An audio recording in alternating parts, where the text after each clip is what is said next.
All right, the time is 6 o'clock. I will call to order this special meeting of the Winooski City Council. We will start with the Pledge of Allegiance led by Deputy Mayor Brent Oakley. Pledge allegiance to the flag of the United States of America and to the republic for which it stands, one nation, under God, indivisible, with liberty and justice for all. Thank you. We will move on to agenda review. Any items on tonight's agenda that anyone would like to discuss or move? All right, not seeing anything. We will then move on to public comment. This item of public comment is reserved for comments or questions that do not have anything to do with the agenda tonight. There will be moments for you to ask questions or give comments during the agenda items. So if you have something that isn't on the agenda, if you were in person, you can just raise your hand or let me know that you'd like to speak. And if you're online, there's nobody online. Okay. Seeing that you don't want to make a comment, we'll move on to our regular items. So tonight's meeting is the intention of discussing our commissions, committees, and boards. The item was brought up a few meetings ago by the Deputy Mayor after discussions that she and I had had. She drafted a fantastic memo, and we set today as our special meeting date. So, Deputy Mayor, I'll turn it over to you. Thanks. So back in March, I drafted a memo. It's attached here. Just kind of outlining a variety of commission-related topics that have come up throughout the past few years, to be honest. And it felt that rather than addressing kind of topics as they arise, it may make sense to have a conversation where we can think of things collectively and how they influence each other, and that, and then also the effectiveness council's having with the commissions as it relates to achieving the goals in the comprehensive plan, and a variety of elements that just relate to attracting and retaining commissioners as well. So we're not going to get to everything tonight, but pulled out at least some of the key topics that seemed to be raising to the top for conversation. So that's how I recommended outlining the agenda today. So there's just a brief overview of and a little bit of background for this first agenda item that we can discuss or for table setting purposes. And then from there, moving into like more pithy topics of council liaison expectations, commissioner compensation, background checks for applicants, seated commissioners, review of appointed representatives, so the regional groups that we have representatives to, non-resident participation, and then kind of looking at are we operating with the best structure overall. So we, depending on how long conversation goes, we may be here a little bit, or we may move things through things faster. I'm really not sure kind of what to expect, but really just wanted to make sure that we weren't feeling pressured in and amongst other agenda items to move through things faster. So that was essentially the vision and goals for this evening, are to at least work through some of the top items that have been coming up and at least chart some next steps for review. Everything's discussion only for just meeting the our charter requirements, but also just knowing that there will be other things like questions that come up that we will need to do some more research on. So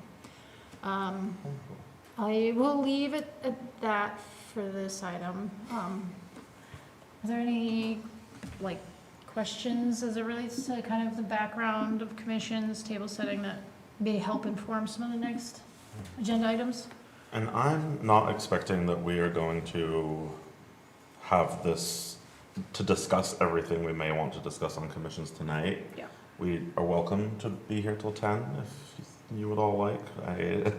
No, that's not my desire for this evening, but I think that getting a chunk of this conversation happen tonight, and then depending on where we end this, we can filter things into future agenda items, or we can have another special meeting, but I don't want you all to feel like we have to fix or solve or come up with answers for everything this evening. Cool. Should we move on? All right. Okay. City Council Liaison Expectations. So we relatively recently looked at this document as we just had an election, but I think it's important for us to kind of look at again. I think, you know, up until now, and I'm sure into the future, I think that all of you have done your role as a liaison to the commissions as I think we would all hope and expect. You know, when people have not been able to attend a meeting, I've seen that you've been covering your commission meetings, and that's fantastic. So we do want to make sure that there is always somebody on council there. I won't read all of this document, I don't think, unless you'd like me to, Bren, but do want to kind of highlight these bullet points. Guide the commission work to ensure it is aligned with city council policy goals, actively participate in all conversations and be prepared for the meetings, assist the chair in developing the annual work plan for the commission and setting monthly agendas, inviting the commission's inclusion and belonging liaison, bringing an equity lens into discussions and the council's equity worksheet at the outset of the new policy discussion, support the commission's inclusion and belonging liaison by sharing meeting notes for meetings the liaison cannot attend and checking in from time to time to ensure the liaison is up to speed on work of the commission. Share relevant council activities and updates with the commission and share updates on the commission's work with council and the public. Support an annual master plan goals process check. So, you know, I think for the commissions to be successful, we want to make sure that we're hitting all of these bullet points. You know, we aren't just showing up to commission to provide, you know, the council update and to listen to the work that they're doing. We should be more involved in the process in assisting the commission chair. I know on some commissions that goes in some ways and other commissions in other ways, but it's important to remember that I think the commissions help council, so we should also be helping the commissions in turn, and helping not just the members of the commission, but the staff that oversees it. Bryn, anything you want to add? Sure. So, I think you have probably seen and reviewed the city manager's memo that we'll go over in a little bit more depth later on, just to hear some of the feedback from the city staff that are appointed to the commissions. I think that there has been a range of experiences that city staff have from the councilors, just kind of depending on who's appointed to which commission, and previous councilor style. So I think some things that may be helpful, maybe offering, and we can talk about this kind of collectively of like, well, what does that look like? What does that mean? And the division of where city staff should take a lead or council should take a lead. I think this is mainly an opportunity to clarify what council liaison support looks like. I think some things that have happened intermittently is council liaison updates. So that's kind of on page 2 here after the assignments. Just offering basically after council meetings, basically a brief summary of what was discussed, some decision points, and that then gets shared with Paul and the city staff, who's the lead. Give an opportunity for any tweaks or edits, and then that gets posted to the city communication channels, and then council has an opportunity to post under their name, their official government account name on Front Porch Forum too. So like, it's an additional communication point for the community that they may not have a touch point otherwise. That's something that I think was done more regularly in the past and is kind of slid a little with council turnover and some councilors unable to attend meetings and not able to find a backup or didn't happen to request a backup in time. So again, just kind of want to offer opportunities to clarify like where councils should be providing support and where it's more appropriate for city staff to be providing support.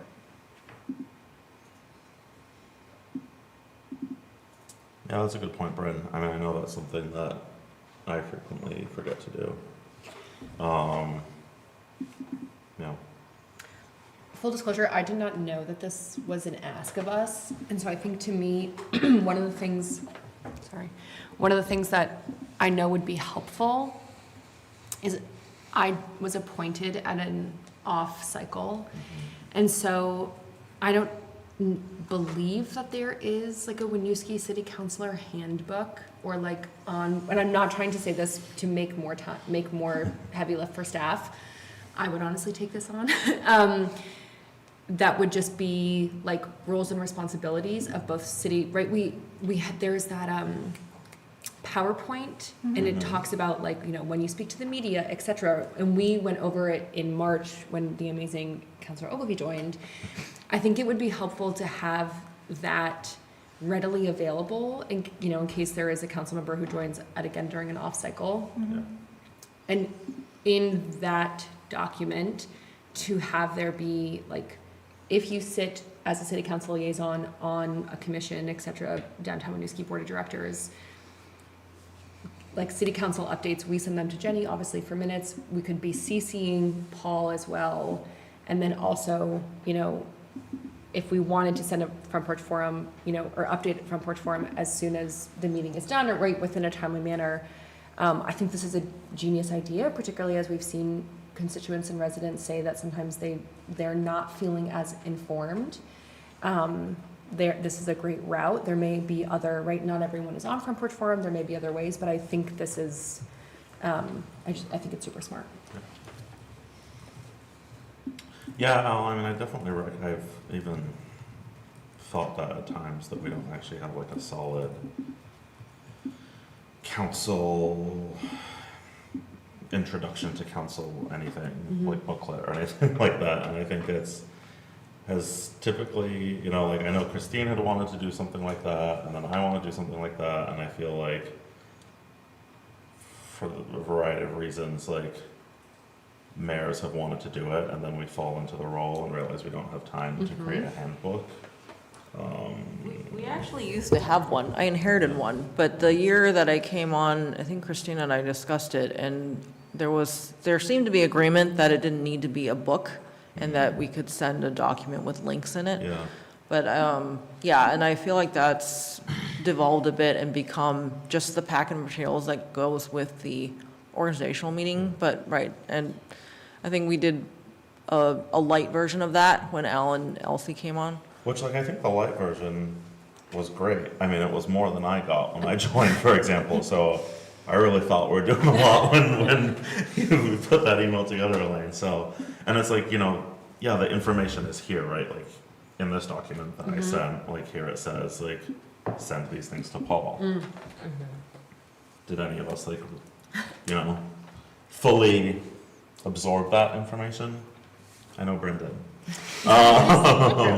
I think it's also one of the things that I've noted, and I've said this to Councilor Ogilvie, is that when you first join City Council, it feels like you're just So much. in a positive way, like taking on a fire hose. And now that I've been here for a while, I'm like picking up on things, and I'm much more, I don't know what the right word is, but I'm truly just like drinking from a water fountain right now. And I know, And I tried to like say this to him in the sense that like for the first 6 months, I was just like grasping at straws, right? Because you're taking on a lot, if you've never had this position.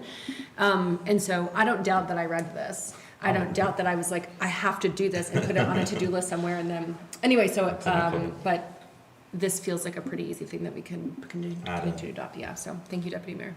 Paul, I see your hand is raised. Thank you, Mayor. Yeah, I just thought I'd note too, we have not, to everybody's point, we have not really formalized the council liaison updates process, right? At one point, it was pretty formalized, and that was under Christine's direction, which was great. It had some mixed results. I think Christine was very invested in the mayor's updates, so those mayor's updates were happening after every city council meeting. And then basically the origin of that story is that the liaison updates were sort of an extension of that, right? The councilor's version. And yeah, it definitely has had some differing people's strengths have varied there, right? There were some people there were a few councilors who just didn't do them, period, like they were just not interested. So, and some of them were doing them on a regular basis, which is great. So, basically I think because it's been sort of a per counselor situation, that's kind of what's led to it being a little more amorphous and not something that we've structured or laid out as like a serious to-do task, if that makes sense. So, this conversation definitely helps. I think we bring it back into the forefront for all of you to sort of decide how you feel about them and moving forward.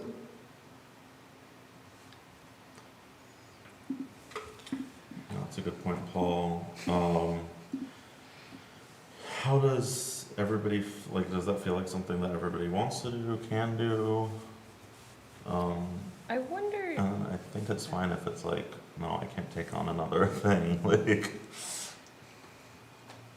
You were going to say something, sorry. Yeah, no, I wonder if instead of every meeting, because I feel like there's a line between people feel like they're not getting enough information and so much information coming out that they're also not getting so much information. Yeah. So if we had a post on Front Porch Forum every other day, or like every week about like these big updates, if that might kind of become white noise. Mm-hmm.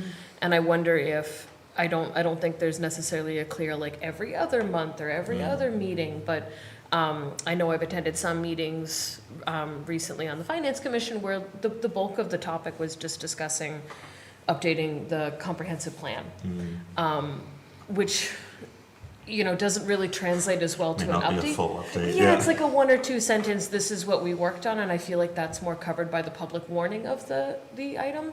So that's just to say, I don't know if like a firm rule of every meeting should be an update, but maybe like quarterly, every substantive, discuss it with the liaison and come to a decision at the meeting if you should post that update, something more nebulous. As we were kind of talking about this, and Paul, you kind of reminded me about the weekly updates that Christine used to do. I have just been doing monthly updates on Front Porch Forum, so essentially taking the update that goes out in the newsletter and just sharing that there, and then I usually share it on my own socials. I don't know if you've shared it on city socials, Paul, he's nodding, so I think so. But I could revise some form of the mayor's update. Again, I'm not sure I'd do it weekly, but in that I could include updates from you all if you didn't have like if you had like some really big hefty meeting, like I think that would make sense for that to be like its own FPF update. But if it's just short things like you were saying, Elsie, that you want to get into the rhythm of doing it, I could do a short update and then have like a section from each of you with your commission updates. Or maybe we could break it up into the mayor's update once a month and then the councilor's update once a month. So then we'd put out 2 newsletters, which we could stagger them, so you'd get like an update every other week. Obviously, depending on the timing of the meetings. Yeah. Yeah, I think I agree with her that conversation's going with that. And the thing I was going to bring up is almost all of our commissions occur on the same day, Same same days, week. yeah. And if we all have an update within a week afterwards, it's going to be a bunch of one-time front porch forum postings. I think it would be better if it was structured differently, where we had it more throughout the month. It might be better to have just like within a 1 week post something, but. Paul usually times things, so Okay. they're staggered.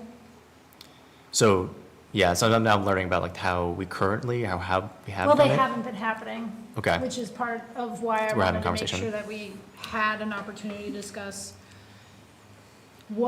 since they haven't been happening, how valuable are they? Do we want to continue them?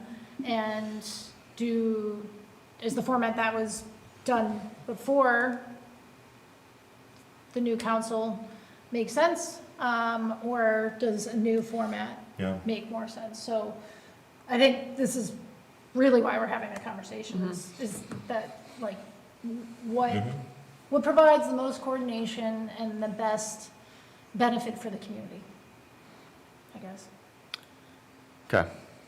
Can I offer something? Yeah, please. It feels like you probably already had this thought, but to state the obvious, the updates you're already writing for the council meeting, to me, feel like enough, even if sometimes it's a sentence, and your constituents might appreciate just saying, oh yeah, this is one of my city councilors, I'm seeing their name on a regular, even if it's just a sentence. And then having a cadence might help you too, so that you're not having to make a judgment call every time. Yeah, so you'll see, you may recall, like, I recently posted the infrastructure one, and there was a lot of content to that because I didn't post in January, so I was kind of combining meetings and then doing an intro for Eli, taking over the commission.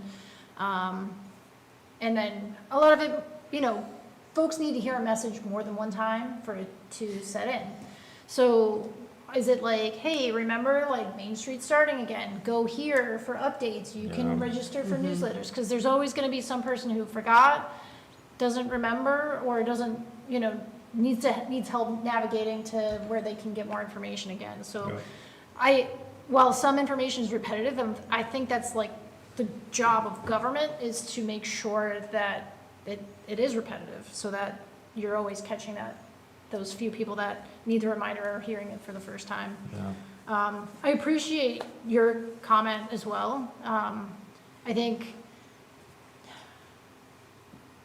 members of the community may not, I mean, how many times have we heard at some of the public comment sessions this past winter of like, I didn't know who my counselors were, and unless they're coming to council, unless they're attending a commission Yeah. meeting, unless they meet us at a public event, they might not know who we are. So I can see both sides of like, let's do a combined council update. So you have the mayor's one, and then there's another one that has kind of the commission council updates. But I can also see and feel the benefit of, it's nice to have the voice of the counselor. So I think, to me, the most important thing is like offering updates. And the format, I think and some of the frequency a little bit more flexible on that, but I do think there's a lot of benefit to it. Yeah, I'm not opposed to it. I just want to have it be something that, one, people feel they have time and ability to do, and also I don't want it to be something that we start and then it falls off. So I want to start with something that is realistic for people. And if that is posting an update, sending Paul the info, posting an update to Front Porch Forum after every meeting, that's great. If it's something else, but I think we should. I'd also like to, ideally, I'd like to just be doing one thing. Like, I don't want it to be like, Al doesn't have time to do that, so they're not gonna do updates, but Bryn will do updates. Like, if it's gonna be that, I'd rather we focus it into one update from all of us.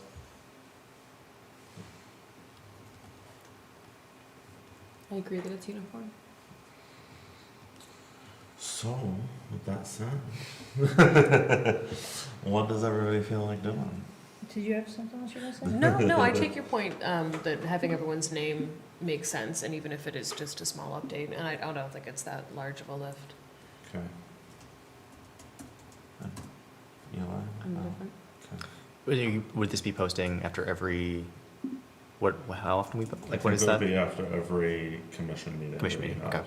Yep, And when there's joint meetings, I think it's whoever's the host. There's usually a host Yeah. Okay. commission. So I think that would be the group that would then be responsible. You can tag team with your Yeah, counselor on post it drafting together. something. Well, Okay. I mean, on Front Porch Forum, you Oh, can't, well, unfortunately. yeah, but you could sign it as two. Tag. You Not could sign it Instagram. It's as not two. that sophisticated yet, but maybe it'll get there. One day. We'll get there. Okay, I like it. You like that? that works, yeah. Okay. All right, so. Let's just send Paul an update. Yes, okay. Great. Love that, Brad. I do want to touch base on some other things that come up later in the city manager's memo that are also included in the bullet points above. Okay. So assist the chair in developing the annual work plan.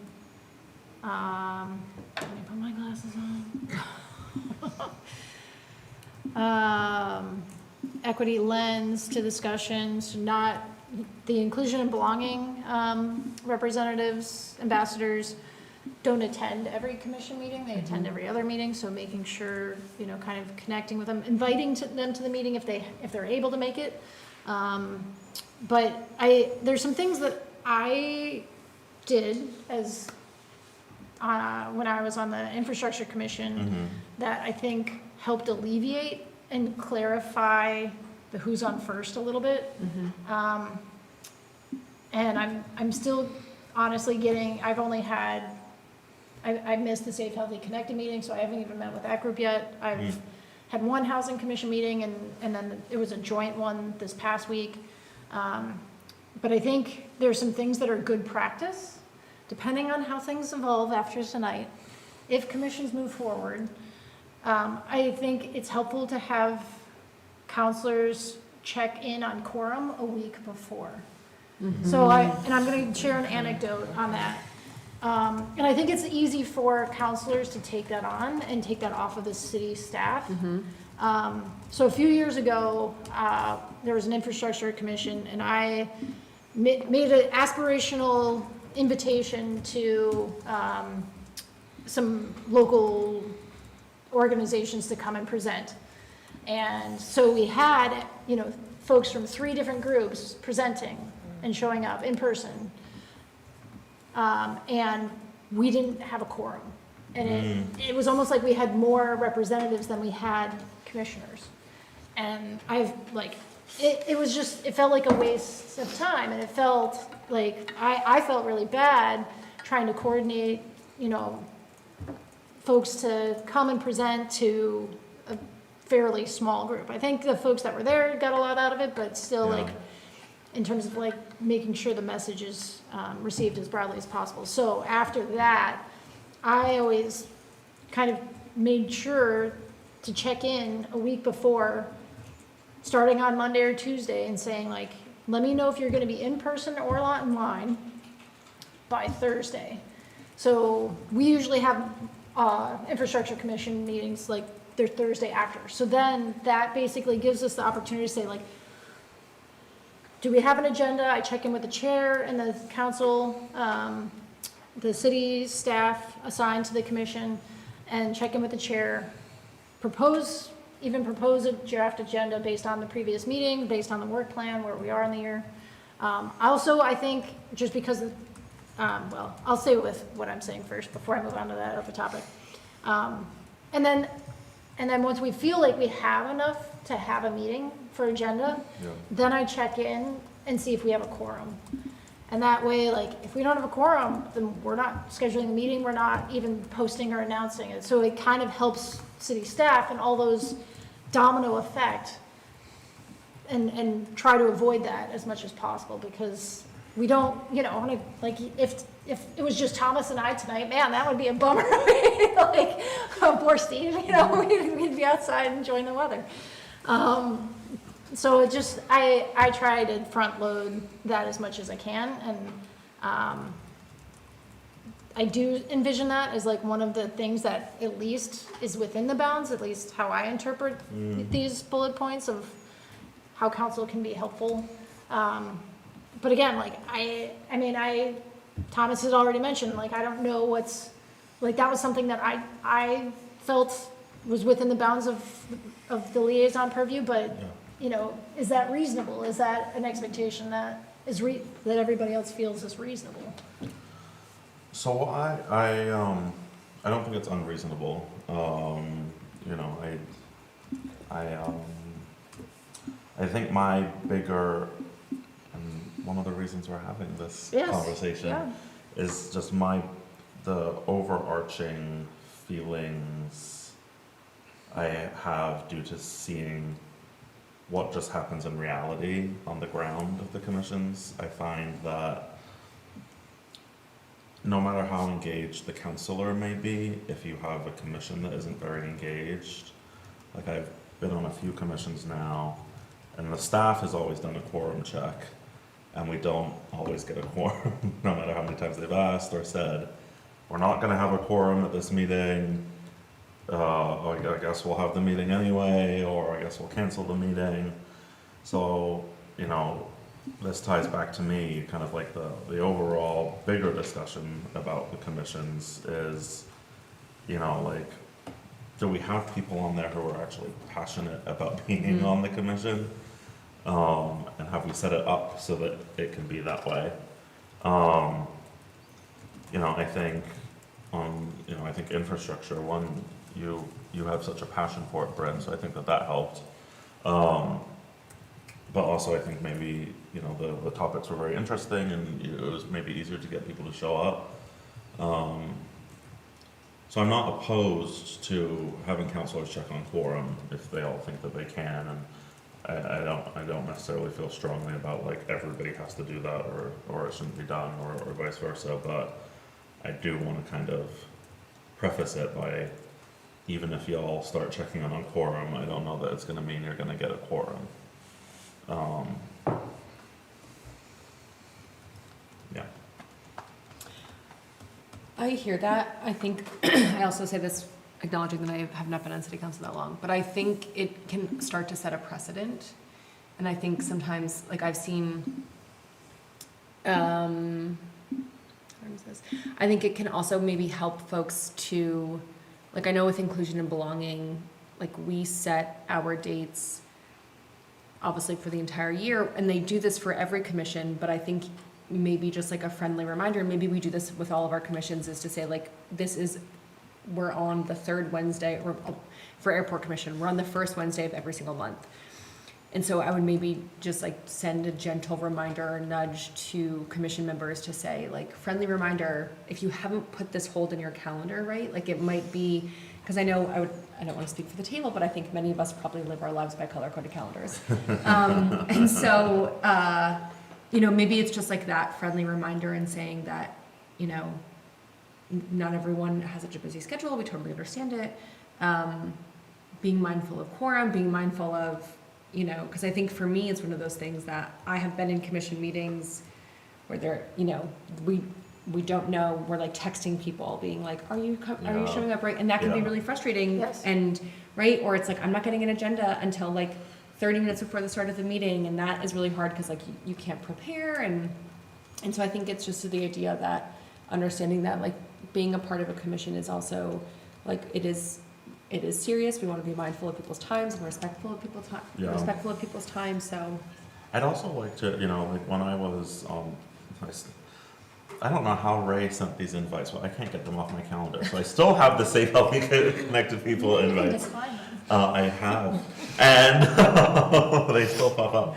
But like that was very helpful. I know for me, as you said, like many of us live by our calendars. So like when I was planning my life out, I could be like, okay, this is, even when you know it's like every second Wednesday, I feel like it's still good for it to be there. So like I would encourage, whoever it is that can, and again, Ray handled it for Safe Healthy. Maybe you handled it in infrastructure in terms of like who would own a calendar invite. But I feel like if those could be sent out to commissioners for the, they serve what, 2-year spans, 3-year spans? 1 to 2 year, yeah. For that time, if a calendar invite was sent to them, I think that one would help. And also, I think similar to what you're saying about city council, when you come onto a commission, there's not a ton of, like, this is what it means to be a commissioner. I think we should let commissioners know, like, it is expected that you show up to all of these meetings.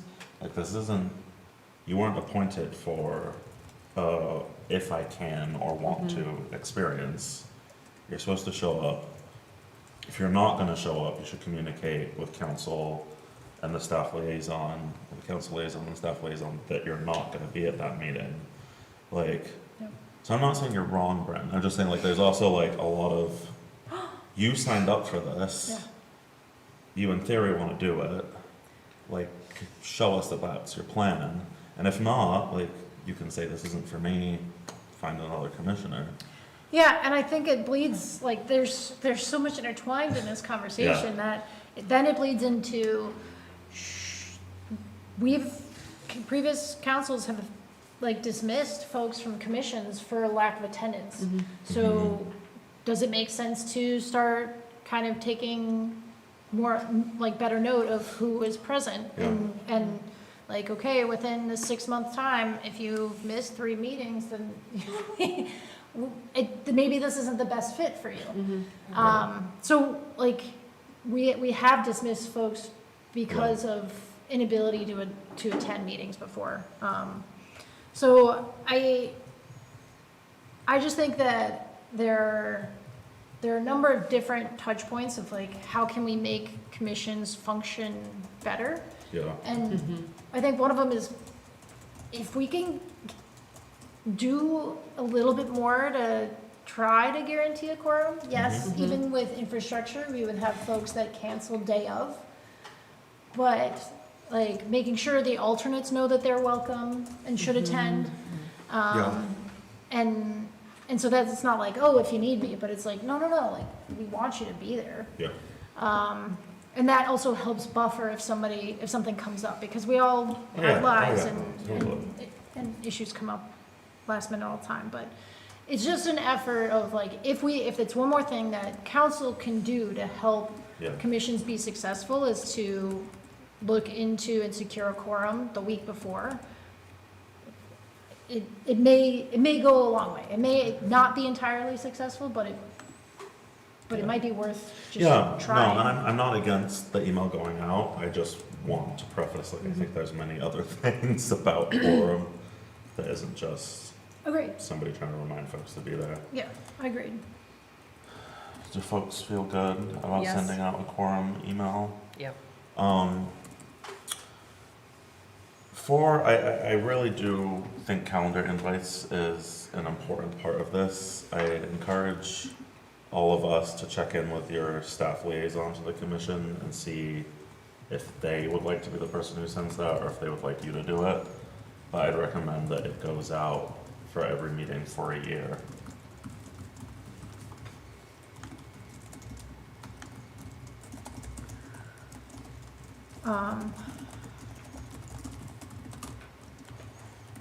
One other thing Please. before we, Bryn, you can bring up all the things you want.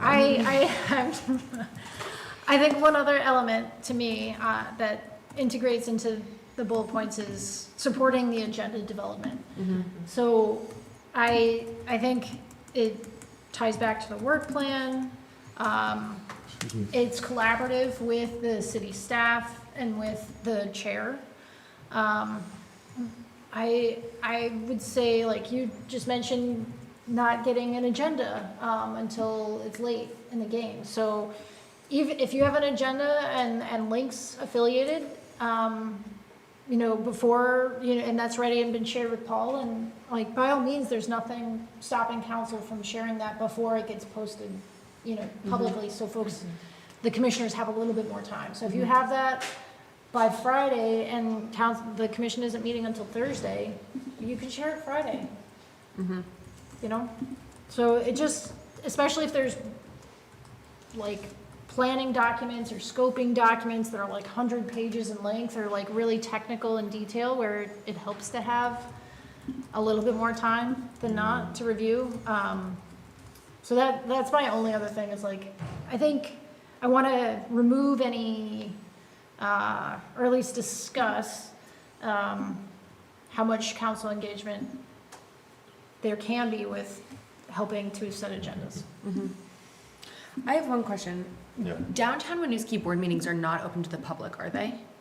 No, They don't get noticed they don't publicly. get noticed because they're, Not through our Not a channels. public body. because it's not a Right. public body, but I think they've always been fine Members of if the they're public doing it join? in public, like if somebody joined, I don't think they're opposed to it. Right, and with downtown, we're not appointing Right, folks to those seats, to the board. right. So, I mean, this bridges into like some of those other conversations Right, right. about regional regional groups and things where we don't have as much oversight of who is appointed to the body or not. Right, right. Yeah. Yeah, Brent, I mean, I think the difficulty in this topic, I think, is that obviously we're all volunteer members here at the end of the day. And keeping up with council work is already a lot, so then trying to come up with the full plan for the commission, I think, has historically been difficult for councilors to do.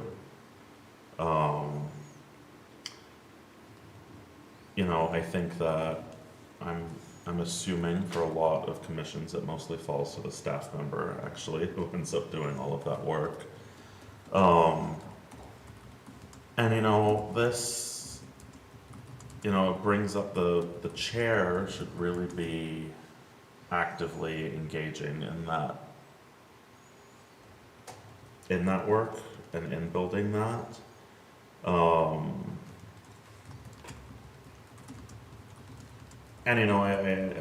They are also volunteers, but at least for the city, that's the only thing they're volunteering for. If they have other things going on, that's different. But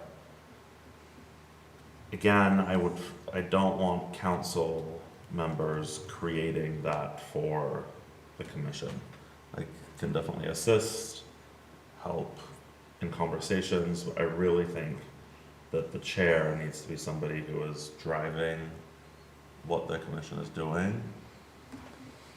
And again, if they're not able to do that, then we need to look at different commissioners or different chairs who are willing to do the work. Yeah.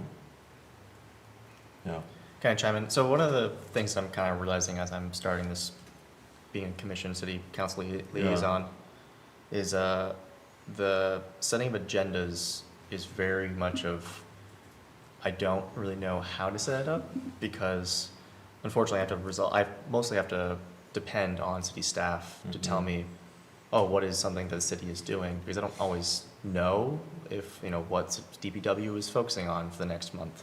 Yeah. And so then I think that pulls a lot of time from city staff to then help me get the commission ready to then formulate a agenda. And so I'm curious how other folks have done it, because I'm myself struggling and trying to figure out how to go about this. Yeah. Didn't mean to not let you finish. No, please go ahead. That is very common, what you're experiencing. So it isn't just because you're new.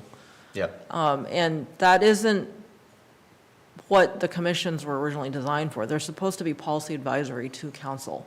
So the agendas are supposed to come from council. However, in my shorter time than Bren, for example, technically Thomas too, the way we were trying to do is to have the policy strategies and priorities during that time, saying, oh, these are the things that we might want commission input on, council saying it then, which is great. Yeah. But some of those things, like if you look at that list, the last one, there's maybe like one or two things for some of the commissions. And so it's just not enough. And so the rest of the time, it becomes like staff will give an update. And that hasn't felt like a great use of most people's time. And I don't mean to jump ahead, but since we are talking about the work plan, I think it's a fair generalization that when the agenda is meaty, people do come. So it is really about the feeling of relevance, and it feels like to them that it's worth their time. So I think that's really what staff were focused on when we're trying to brainstorm alternatives to getting, of course, the community input that we all want and value as, government in a democracy, but not having to force it, because that's what a lot of you are feeling a lot of the time, historically, and even right now. Great question. Is there a place that we can easily find all members of commissions? It's online, I'm on the city website right now, I promise. But all members of commissions, their email addresses, their terms. I guess the only thing that isn't on the website is their emails. Correct. Okay. I also created a document that's linked in today's agenda Okay. that compiles everything. Yes, you did. Thank you, That's Deputy an Mayor. amazing document. Yes, you That's did. Yes, I had a free night in February that I worked on this. So, correct, there's a representatives page with the appointments and their terms, but email addresses are not posted publicly for obvious reasons. Right. So we would need to get those from the city staff, or hopefully you are CC'd on. Email. Yeah. Yeah. Yeah, I mean, I think you're tapping into kind of once again, like the bigger commission picture, right? Like, the agendas should be meaty. Everybody should feel like they are working on something that is valuable and worthwhile. And how do we make that happen? Sorry, one more thing, I forgot. So the challenge that you're facing right now, I'm sure it's not news to you, everybody feels it. Around the state, around the country, it's a perennial topic. Oh, we can't find people to serve on our commissions, boards, and committees. So part of it is like, yeah, you might find someone who has time and interest that today and values public service. That is an increasingly rare combination of attributes. So again, this is why we're trying to find other ways that might feel to get to the same goals as opposed to stick to the same format. But I'm not trying to jump ahead, just giving some more context. That was good, thank you.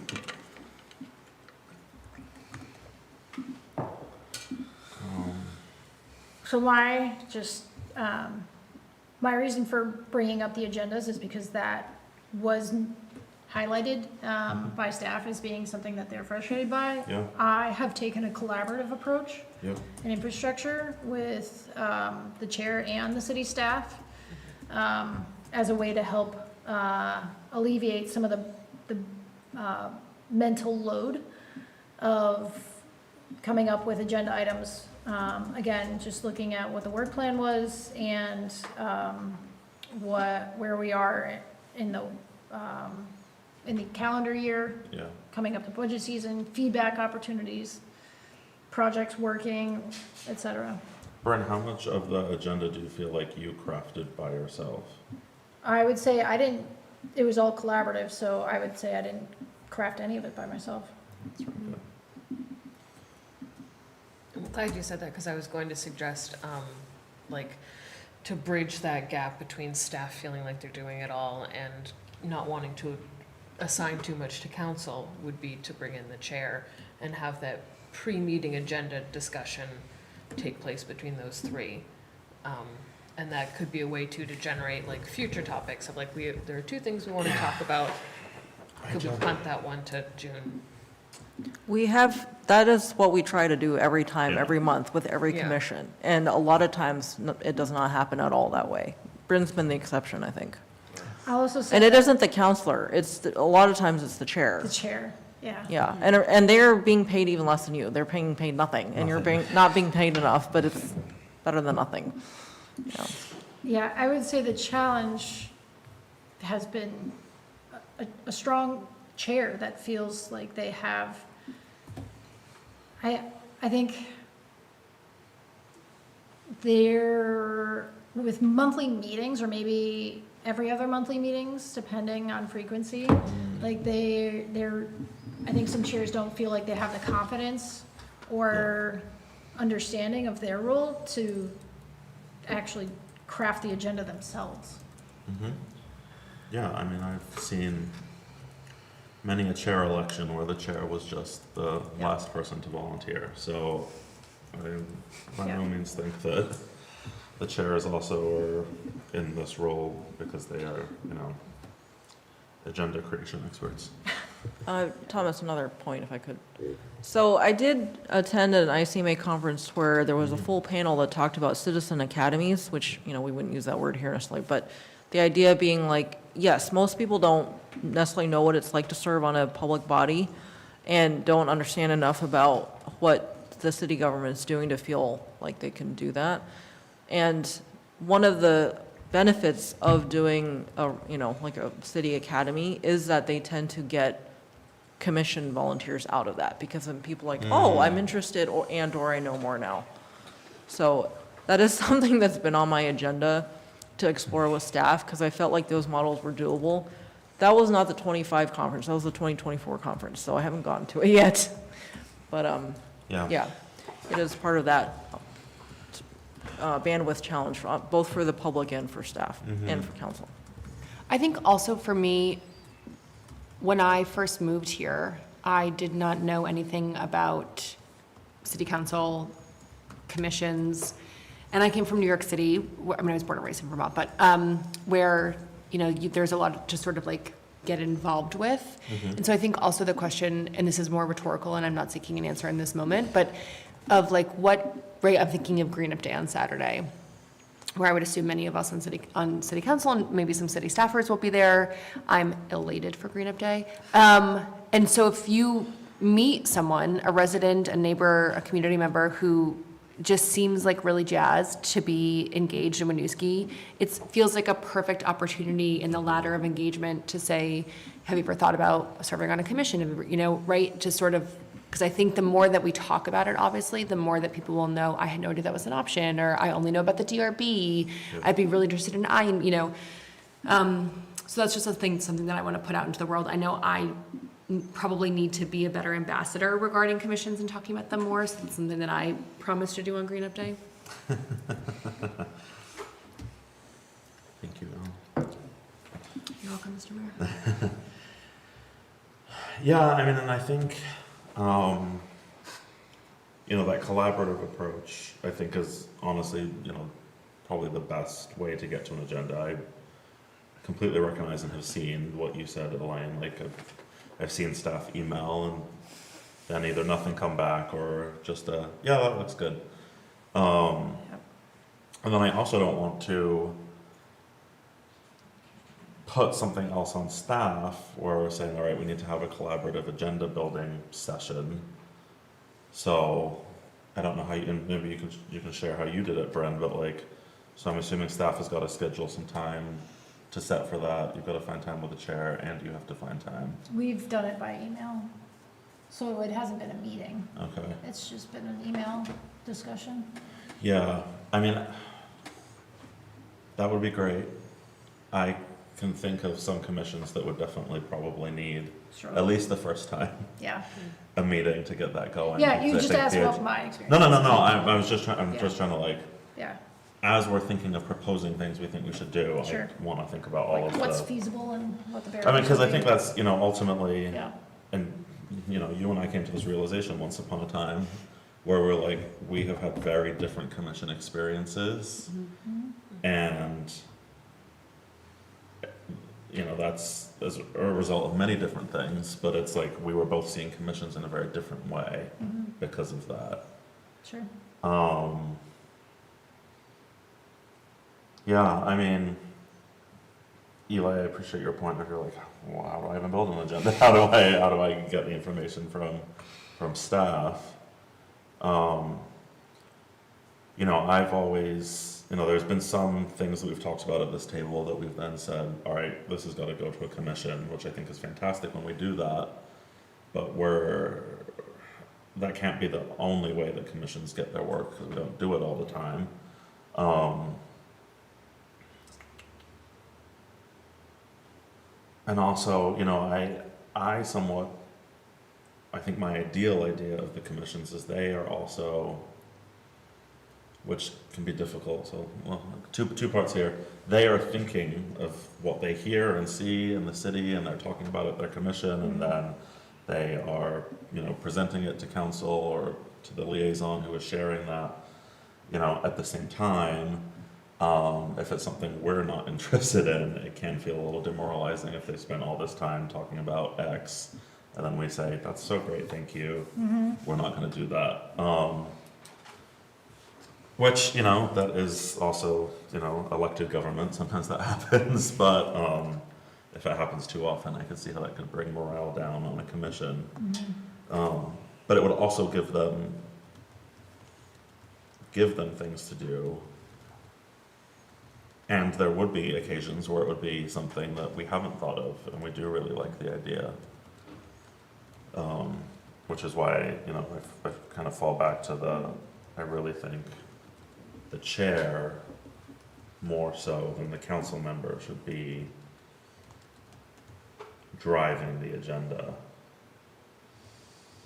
The council member is there liaising and contributing to make sure, like, if it's something entirely that we're never gonna discuss, it doesn't happen, but I just don't see how every member of council, this council or future, is able to dedicate that much time into the process. Eli? So I'm trying to envision how this would look like, because a lot of the time, both the counselor and the chair will not have much information, and I've never seen a scenario where they propose an agenda item that the city staff isn't already working on, because that would then cause a discrepancy between priority of the commission and the priority of the city staff that have already determined their workload for the year, kind of thing. And so I'm thinking of it in a situation where something comes up that's kind of one-off, the chair wants to bring it up to the commission, but it's not being discussed. So I'm just trying to envision how this would look like if it's the chair bringing up the work. Same with the counselor, which is why I think it collaborative works, but it relies heavily on the staff to tell me, okay, this is what I'm working on, this is what I need some input on, kind of thing. So I'm trying to envision how it works. Yeah.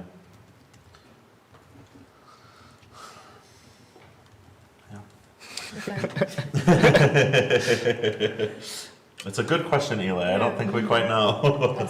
I wonder if, I mean, I think that would be great for like those months that you have something to talk about and the staff is like, this is something that I want input on. But for those months that there is nothing, and that would be the time to do it. And if this was more of a moderator role taking on of like a week and a half before the meeting, polling and asking for topics, that would mean you'd sort of get like a backlog as well. So on those months that you're really slow, you could pull from that list, and you know, you'd have a wish list of items to get through. So not necessarily overriding anything the staff are like, this is something that I want, but I think there are instances where there's nothing on the agenda and we have nothing to talk about. And so like a mix of like still following staff lead if they have things that they want to take a priority, but like generating topics otherwise.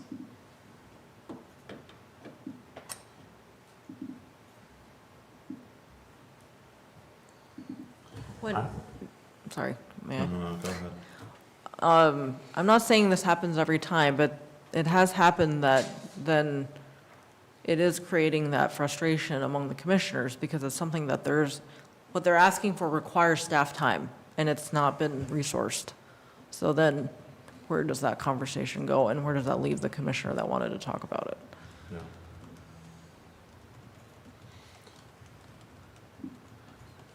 You know, I mean, this isn't necessarily this point, but like, I wonder if this is one of those things that, you know, if we moved to commissions meeting every other month as opposed to every month, or being more, you know, like ad hoc called up when we have a specific proposal that we want them to look over, or policy that we want them to look over before we were to implement it.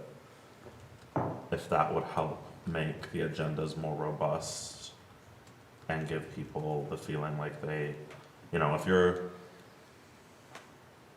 looking at 3 staff-led items that aren't, actually super critical right now in, the month of May, and then June you do another staff-led item that also isn't critical, would it make more sense to just see all of those things all together in July and have like a heftier meeting? Maybe. Probably not in July. Well, sorry, I was thinking of months that we're in right now, but say any month, does that help, one, make it easier for people to attend, for an actual agenda to really be crafted?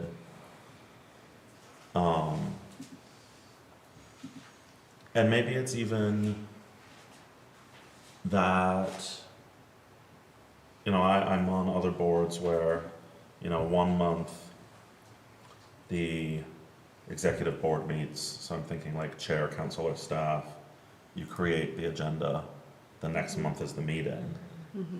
So like, could for the chair, council, and staff, you still have your monthly meeting that we've always had, but the full commission only has their meeting every other month. Can I suggest that we essentially close the conversation Yeah. about agendas? Yeah. Since you're talking about adjusting meeting structure, and we table that until we get to agenda item G? Sure. Works for me. Yeah. Can I just ask a question now, and then Yeah. you can let it simmer? What is the point of the commissions? What is their purpose? And then that might be a useful touchstone for you to have Yes. voiced and be in agreement about as you make other decisions. Yeah, I agree. Okay, so commissioner compensation. I know part of me thinks we should have moved G to the beginning of the meeting. And then at the rest of the discussions as we started talking. I did give you options. You did. I'm not saying they were wrong. I'm just saying now I'm thinking we should have done the opposite route. But let's talk about commissioner compensation.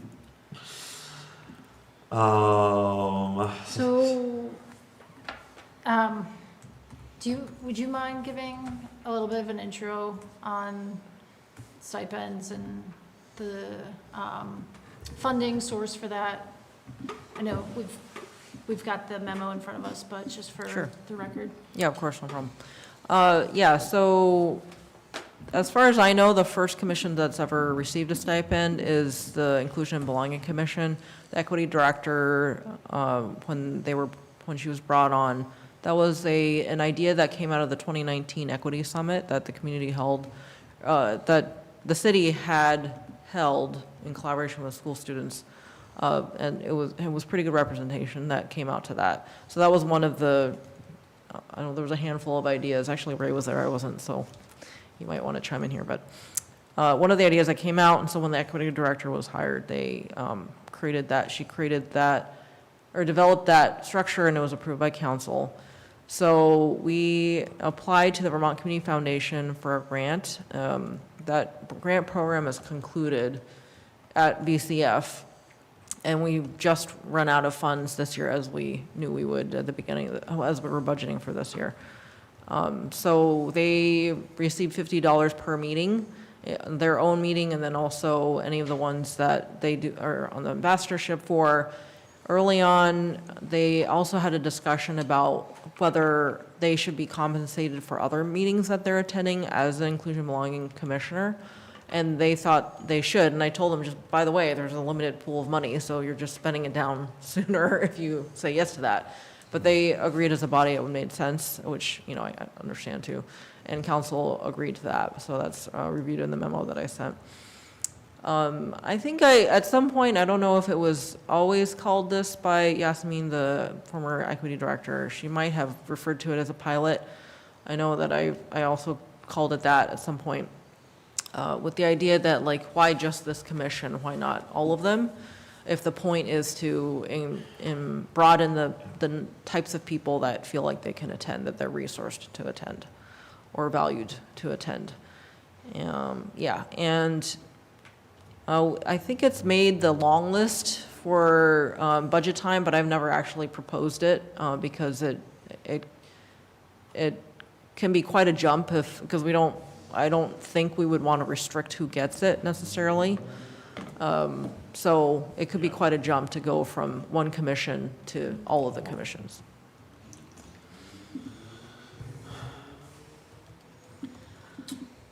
Oh, also, I think I said $50. So it's been 50 like around the region for years and years. I heard somebody at the Community Engagement Advisory Committee at the CCRPC say that. And I was like, oh yeah, I think I've heard that for a long time too. And so the SEEK went to $75 to try and catch up a bit. Yeah, I know I feel like you put it on the budget tool this past year, didn't you? Yeah, I was gonna say, I remember seeing a number. Yeah, I mean, I think that, I think it would be nice to give all commissioners compensation if we could. I completely understand, and obviously the grant funds helped as to why it was started where it was started, but I haven't heard any disagreement from any members of other commissions, but you could, I suppose, see how somebody doing very similar work would want also to be compensated for that work on a different commission.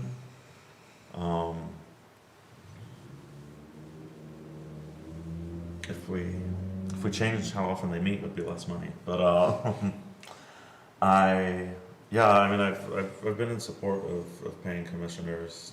I would say this would be something we'd want to talk more about at budget season and see what that jump would be. But it's a lot of money when you're going from 0 to something completely different. So I'm not against it. I completely understand it, and we can all recognize that also $50 isn't enough. But I think that, given city resources, I think I wouldn't want to propose anything more than $50. Any other thoughts? Do we have a number in mind of how much this might cost? I did a back of a napkin calculation. It looks like it would be like $4,500 per commission per year. Yeah. Okay. So, Yeah. Okay. Yeah. I'm not good at math, but times So that it was by an 6. estimate, I think the budget tool for FY '27, you were estimating about 22? That was based on the actual attendance Okay, roughly that we were seeing for commissions. okay. The number in the memo of like 4,500, 4,900 is perfect attendance by everybody at every meeting. Yep.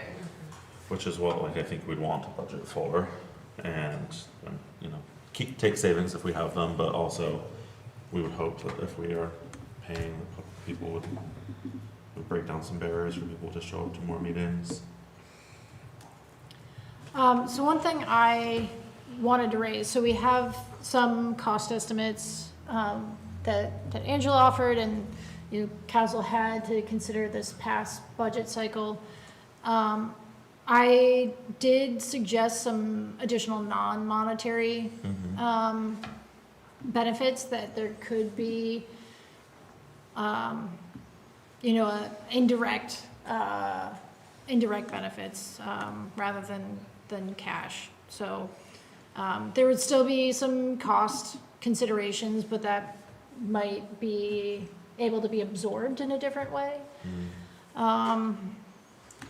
I'm by no means am I saying that these are the best alternatives, but just kind of offering some thinking outside the box of costs of like, rather than $50 per meeting, does it make sense to offer a voucher for a season voucher for the pool?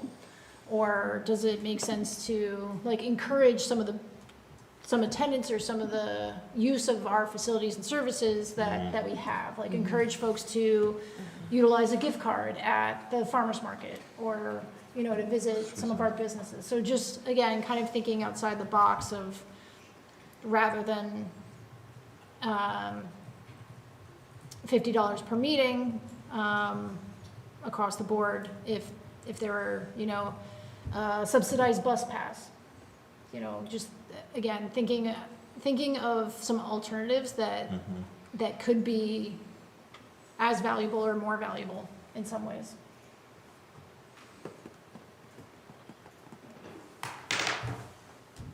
Yeah, that is interesting, Brent. I mean, maybe it would be interesting to poll, you know, current commissioners, see what they would value more as an incentive. And it may just be cash. Cash is Oh, cash. Cash is cash, so, yeah. I mean, But like at the end of the day, you know, I don't know, like folks needing to report the cash on their annual income earnings. And I don't know how many people actually really, that elevates it to a degree of care or concern, but, you know, It would be reported on the W-2. yeah, It would be added. yeah. But also, I don't know that polling current commissioners would get us the answer that we're seeking, because current commissioners outside of I and B are not being compensated. And so if we're That's a good point. putting an equity lens on this, it would be ideally polling people outside of, not to say that current commissioners aren't deserving of being compensated, they most certainly are. And that it would not be, you know, helpful for them and their families and their communities. But to think that there are people who are not serving, residents and community members who are not serving on current commissions, potentially because the lack of compensation, lack of support, financial or otherwise. And so how do we ensure that their voices are being heard and at the table? Agreed. Absolutely. And I also don't know logistically, and I think there's a nod to this in the memo of like, feasibility would depend on, you know, on what the preference is. So, and again, by no means, it's just the beginning of a conversation, not something where I'm saying this makes the most sense. There may be other suggestions that you all have as well. But just thinking of like, in absence of monetary, we haven't been able to expand stipends to the rest of the commissions to date. Right. Is What there if something could else that extend we something else? could do that is offers benefits to the community, to encourage use of services, that would also be of interest to current as well as potential commissioners, so. It's a lot to think about, sure. Ray, I saw you sneak, there you are. Question for you. Is there financial aid for the pool? For, yeah, so for residents, we offer scholarships for season passes. Sorry. I'll just, So- I'll move the microphone toward you guys, it'll pick up. Okay. It'll pick up the recording, let me just move it like this, Towards us. just toward you guys. Okay. If you need me to come closer, let me know. Yeah, so we offer scholarships for residents for pool passes, and then do all of our swim lessons free for Winooski residents. So Okay. I think at this point, really the only reason you wouldn't be eligible for a scholarship is if you have another outstanding balance within our rec management software, and are not currently on a payment plan. Thank you. Yep. I was just thinking about, you know, people who aren't, when we're talking about like trying to get folks who just aren't able to get onto a commission, you know, if they're already able to get assistance with a pool pass, maybe not as interesting to them. However, there would be people who would be like, I wouldn't qualify for a scholarship. $50 doesn't really make a difference, but getting a pool pass, that sounds really cool. I've never been. Let me something to think about. Eli? Is the pool pass easier in terms of a financial standpoint, or does that make it more complicated? It is a little more complicated because it is something that would still have to be reported as a taxable benefit, because it's foregone revenue to the city. So there is a tangible benefit that they're receiving that would need to be reported. We have some other hurdles in this community with people who are not eligible to receive payments that they can't provide a taxpayer ID number.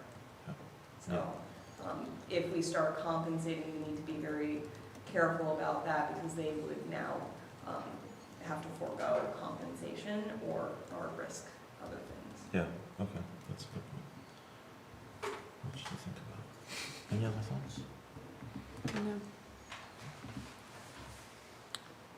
Last thoughts? There's so much to talk about, but compensation has come up a number of times. Yes. And depending on the trajectory of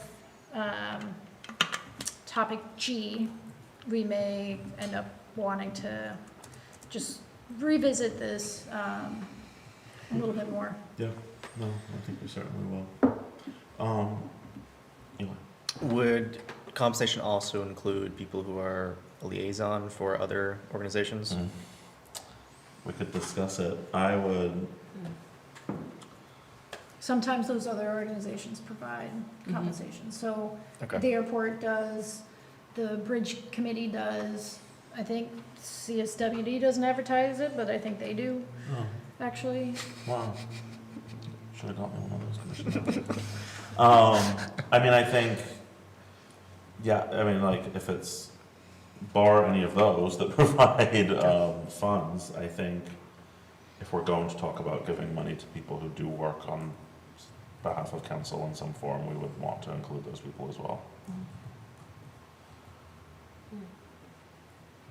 I'm gonna call a 5-minute recess. Okay.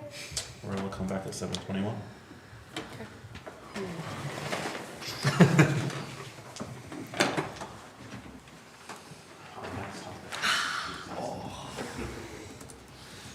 They're all juicy.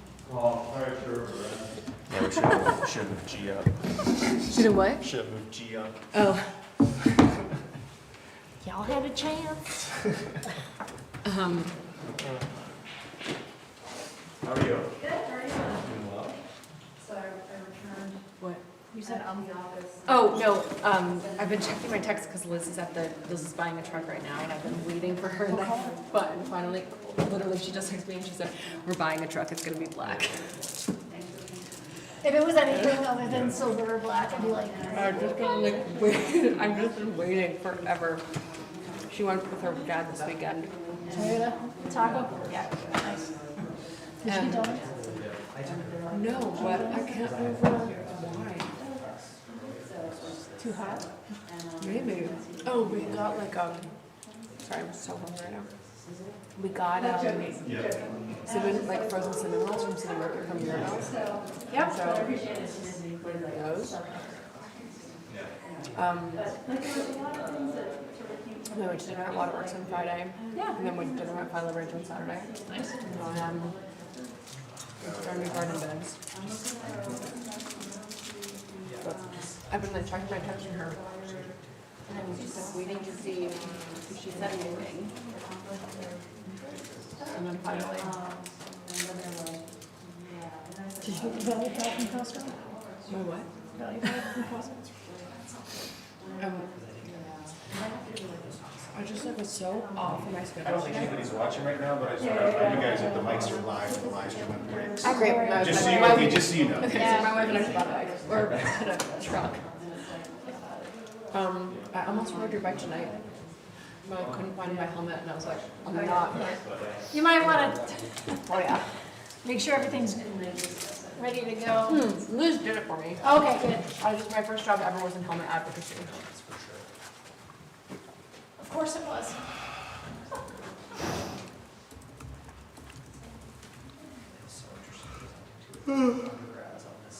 I'm so mad about that because I needed to stuff into my face. They're like, it's gorgeous, let's go. It was like, can I reach into my bag? Into my bag. How are you going to be doing? More or less launched, but. Had a good meeting. I actually said she normally smells so Angela, way too much.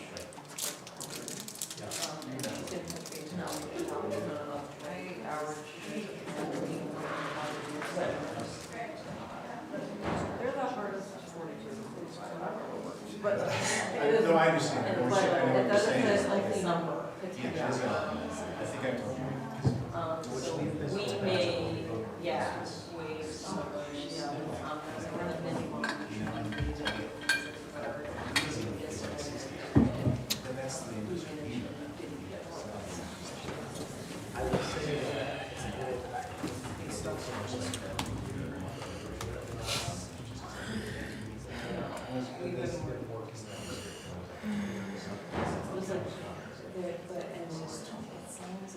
Why are those structure vaults when they're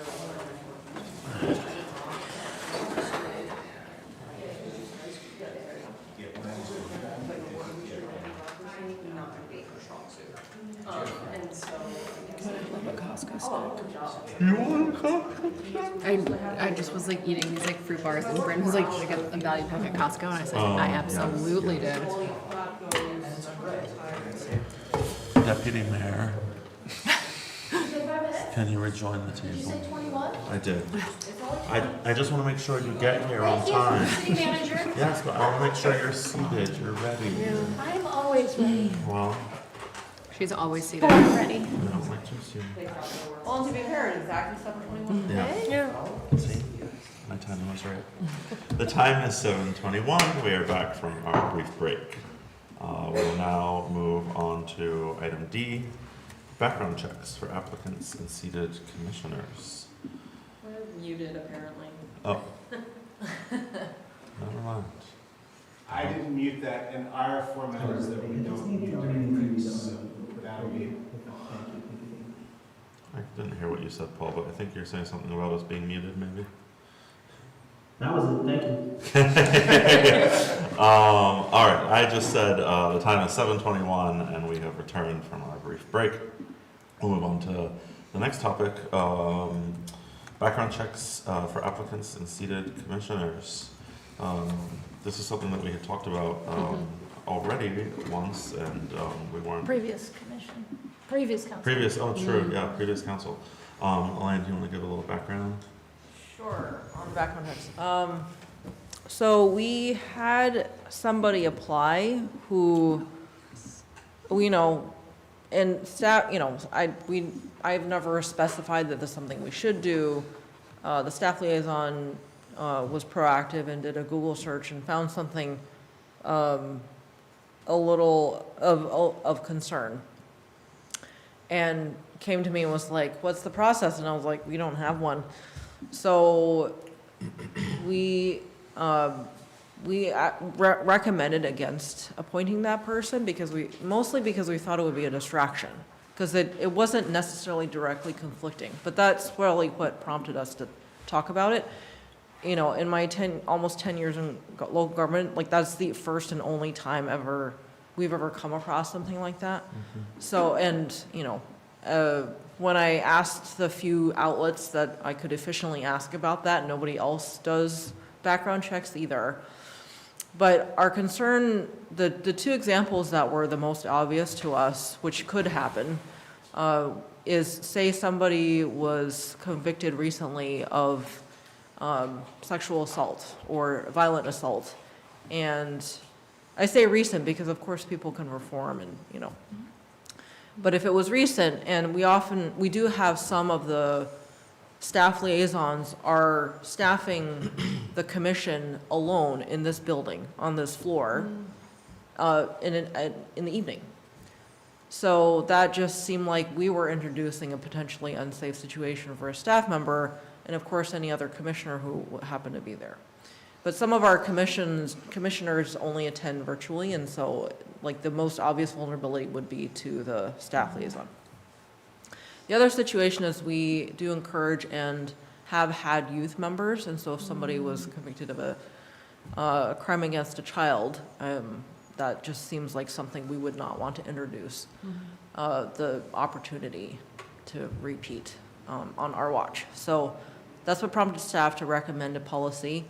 During that discussion, Bryn brought up a good point, which is it does create another barrier to participation when already you're not having to filter candidates generally. Maybe you will get one per seat if we're lucky. So that was a concern, and during that council meeting, the council essentially remanded that reviewing of the policy to the Safe, Healthy, Connected People Commission and the Inclusion Belonging Commission.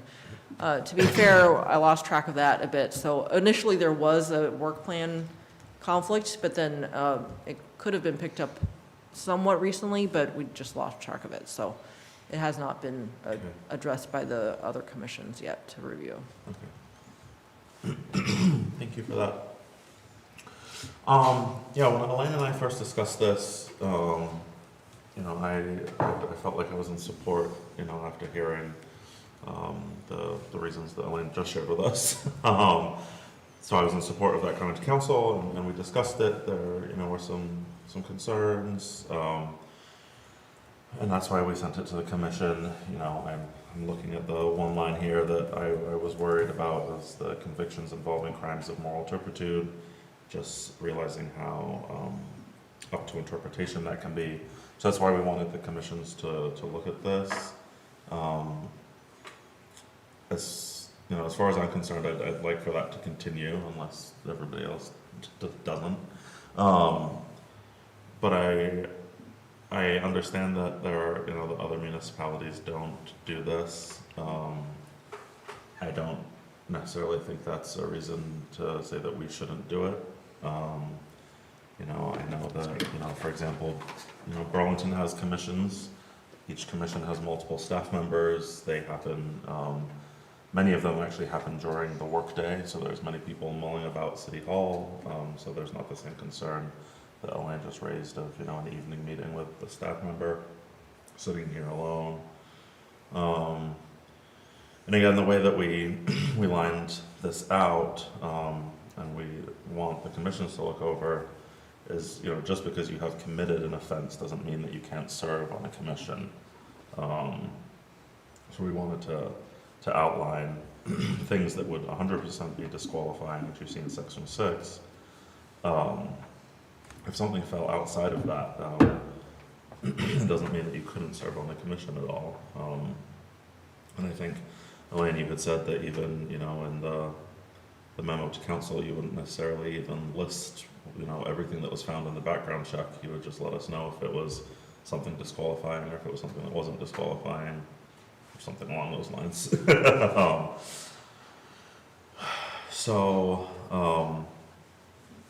Yeah, those are my initial thoughts.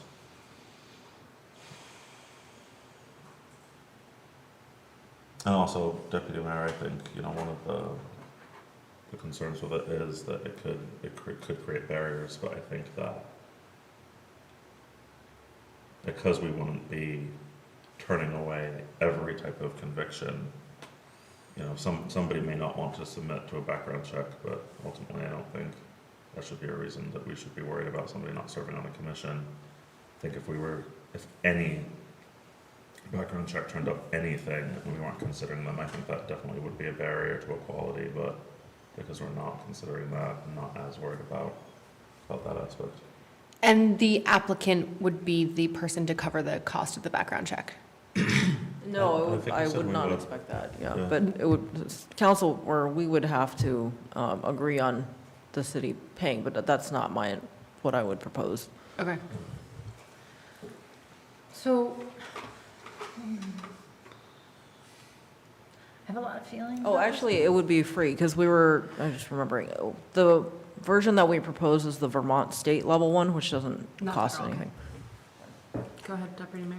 Yeah, so we want to make sure that folks that are participating in commissions feel safe, and that I also want to ensure that we're being proactive where it makes sense. I think that we have seen in the past few years how fear is used as a weapon against marginalized communities. I feel uneasy being the first in this instance. I think in cases where we do have a youth member, I'm probably more amenable to entertaining a background check there. in those limited cases. I think there's a sense of like, well, everybody that we are talking to is a reasonable person, but reasonable people won't always be in these seats. I have concerns over, just one of the last agenda items we're talking about, not everybody may have a tax ID. What happens if we start doing background checks?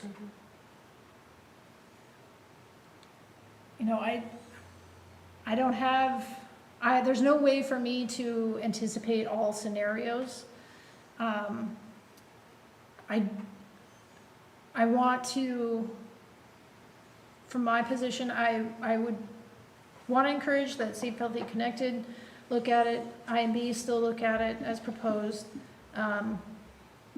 I have a lot of reservations about how this can discourage the participation across the board, that it can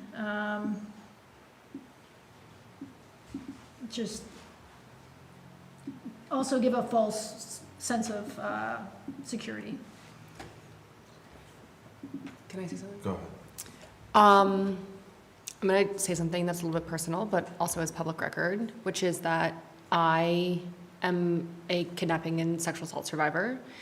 And I will never forget that one of the first things that the FBI agents who were investigating my crime said to me, which is that the person who kidnapped me had nothing that would stand out on a background check.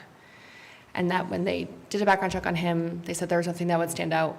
It was like a parking ticket or maybe like a driving enforcement something.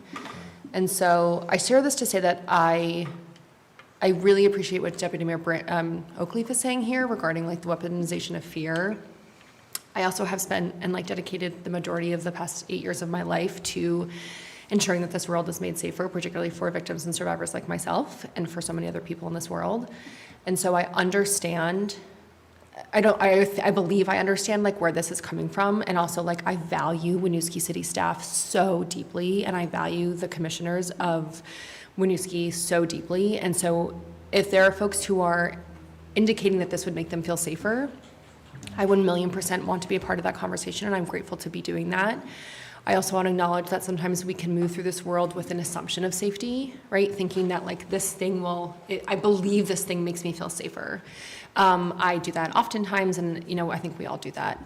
And so I'm like very open to being a part of this conversation, and I'm very grateful to do it, both as a member of City Council, both as a victim and a survivor. And I love that we're doing it with such diligence and open conversation. I also would hope that, I want to note that there's not really members of the public in the room right now, and I would hope that as a City Council liaison to inclusion and belonging, I think Safe, Healthy, and Connected People would be a great person, or a great commission as well. And so I look forward to talking to my commission about this, not mine, but to the Inclusion and Belonging Commission about this. And so I just really want to commend folks because, and I think I said this when we first had this conversation as well, that like this is not an easy topic and it might make folks feel uncomfortable, and there might be some discomfort here, but I'm just very grateful to members of City Council, members of city staff, and members of commission for not running away from that and for just naming that. And I just really respect everyone. And I'm deeply appreciative both to Deputy Mayor Oakleaf and to everyone who's really just holding that space. And I'm just, both as an individual and a member of City Council, I'm appreciative. Thank you all.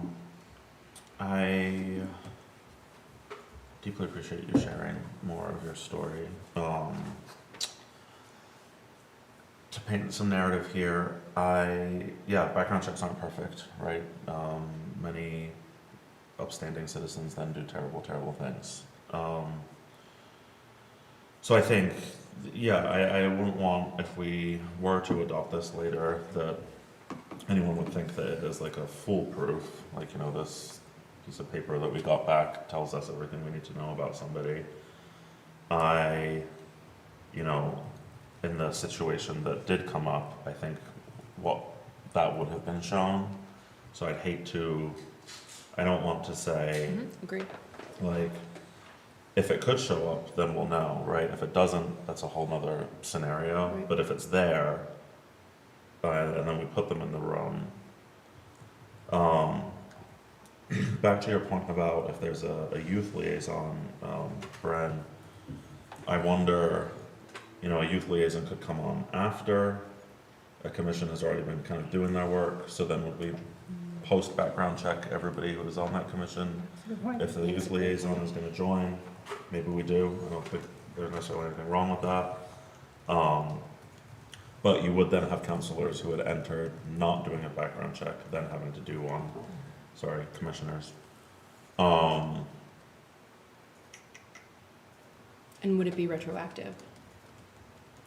Yeah, I think originally we talked about, and again, this was an old council, so it doesn't necessarily matter, but we talked about not doing it retroactively, just as those people had been in, rooms alone with staff and nothing happened. But I wouldn't imagine we'd do it retroactively. I would think it would be something that we'd do for new members. Yeah. Eli. This might be a crazy question because I don't actually know the answer, but do we do background checks as counselors? No. Okay, that's what I assumed. Public officials don't typically do background checks. Like Yeah, our background check is running for election. People can Google you. People can run a background check on you and publish those things. We did talk about this. I don't remember if it was just you and I or if it was all of us. Been talking about it. Yeah, I think we go through a different process. So I think that would suffice. If it could. Yes. I remember the last time we talked about this, expressing some interest in exploring other avenues to make everyone feel safer in the room. Like a panic button, a check-in system with dispatch before staff leaves or at the end of a meeting. And I wonder if we should, if we can open that up and consider what other avenues we can explore safety before we come back to this. Yeah, that's a good point, Councilor Goodrich. I mean, I would say even if we did have a background check policy, I think the exploration of panic buttons and things like that might be worthwhile. Can I comment? Yes. So after that meeting, staff did discuss that, and we did not come up with anything else. Part of the challenge is that, actually the PD is right here, but we have 2 people on at a time, if we're lucky. Not if we're lucky. Sometimes it's 1. And so if they're on a call, there isn't anyone that's going to be able to come necessarily, or necessarily quickly. Also, the nature of the interaction might not lend itself to calling the PD, so that's why we didn't come up with a great other idea. If you have other ideas, we're open to hearing them, because we did not come up with any good ones that felt better than a background check. Yeah. Okay. And I think I'm hearing we're still just wanting the same process of Safe, Healthy, and IMB to look this over. I wonder if it's possible for us to have a joint meeting, or is that very difficult? With, Like safe, healthy, inclusion, and belonging, to have a joint meeting where we talk about this, or is that nearly impossible? That's Commissions very have, possible. commissions have. Well, not right, met. no, okay, Yeah, yeah. just because we meet like every so often, but, I think that, I would say, and Ray can chime in for Safe Healthy, but my feeling is that would depend on INB, because I think they try to meet for an hour and a half generally, and the agenda's been very full lately, so I don't know if. I'll discuss that with would our work. staff liaison, and then we'll also check in with the staff liaison of Safe Healthy Connected People, and do my due diligence. And the chair. Thank you. Chair, yes, thank you, and the chair, obviously, yes, Yeah. thank you. Great. Any other comments?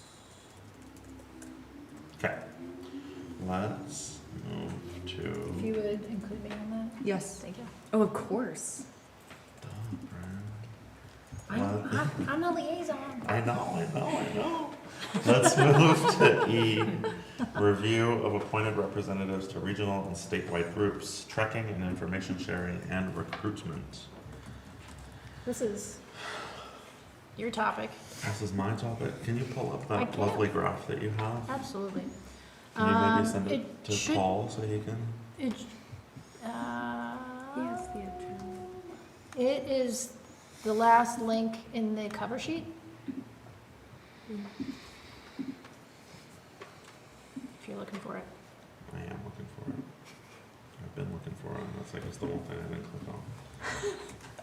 Oh no, I was talking about that big thing that you created, like the Google Drive. Yeah. Go back to the agenda, the cover sheet for this agenda item. I don't know what the cover sheet is. Oh, sorry. And then scroll down all the way. Oh, that's weird. Okay. Sorry.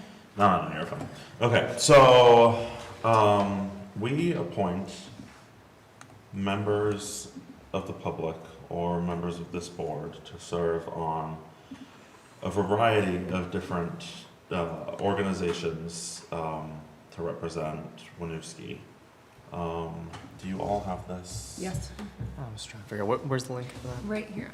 So the, go to cover sheet for F, and it's the last link in the cover sheet for item F. Yes, here you go. Okay, was I on the wrong one? And then it's the last link. There you go. Appreciate it, thank you.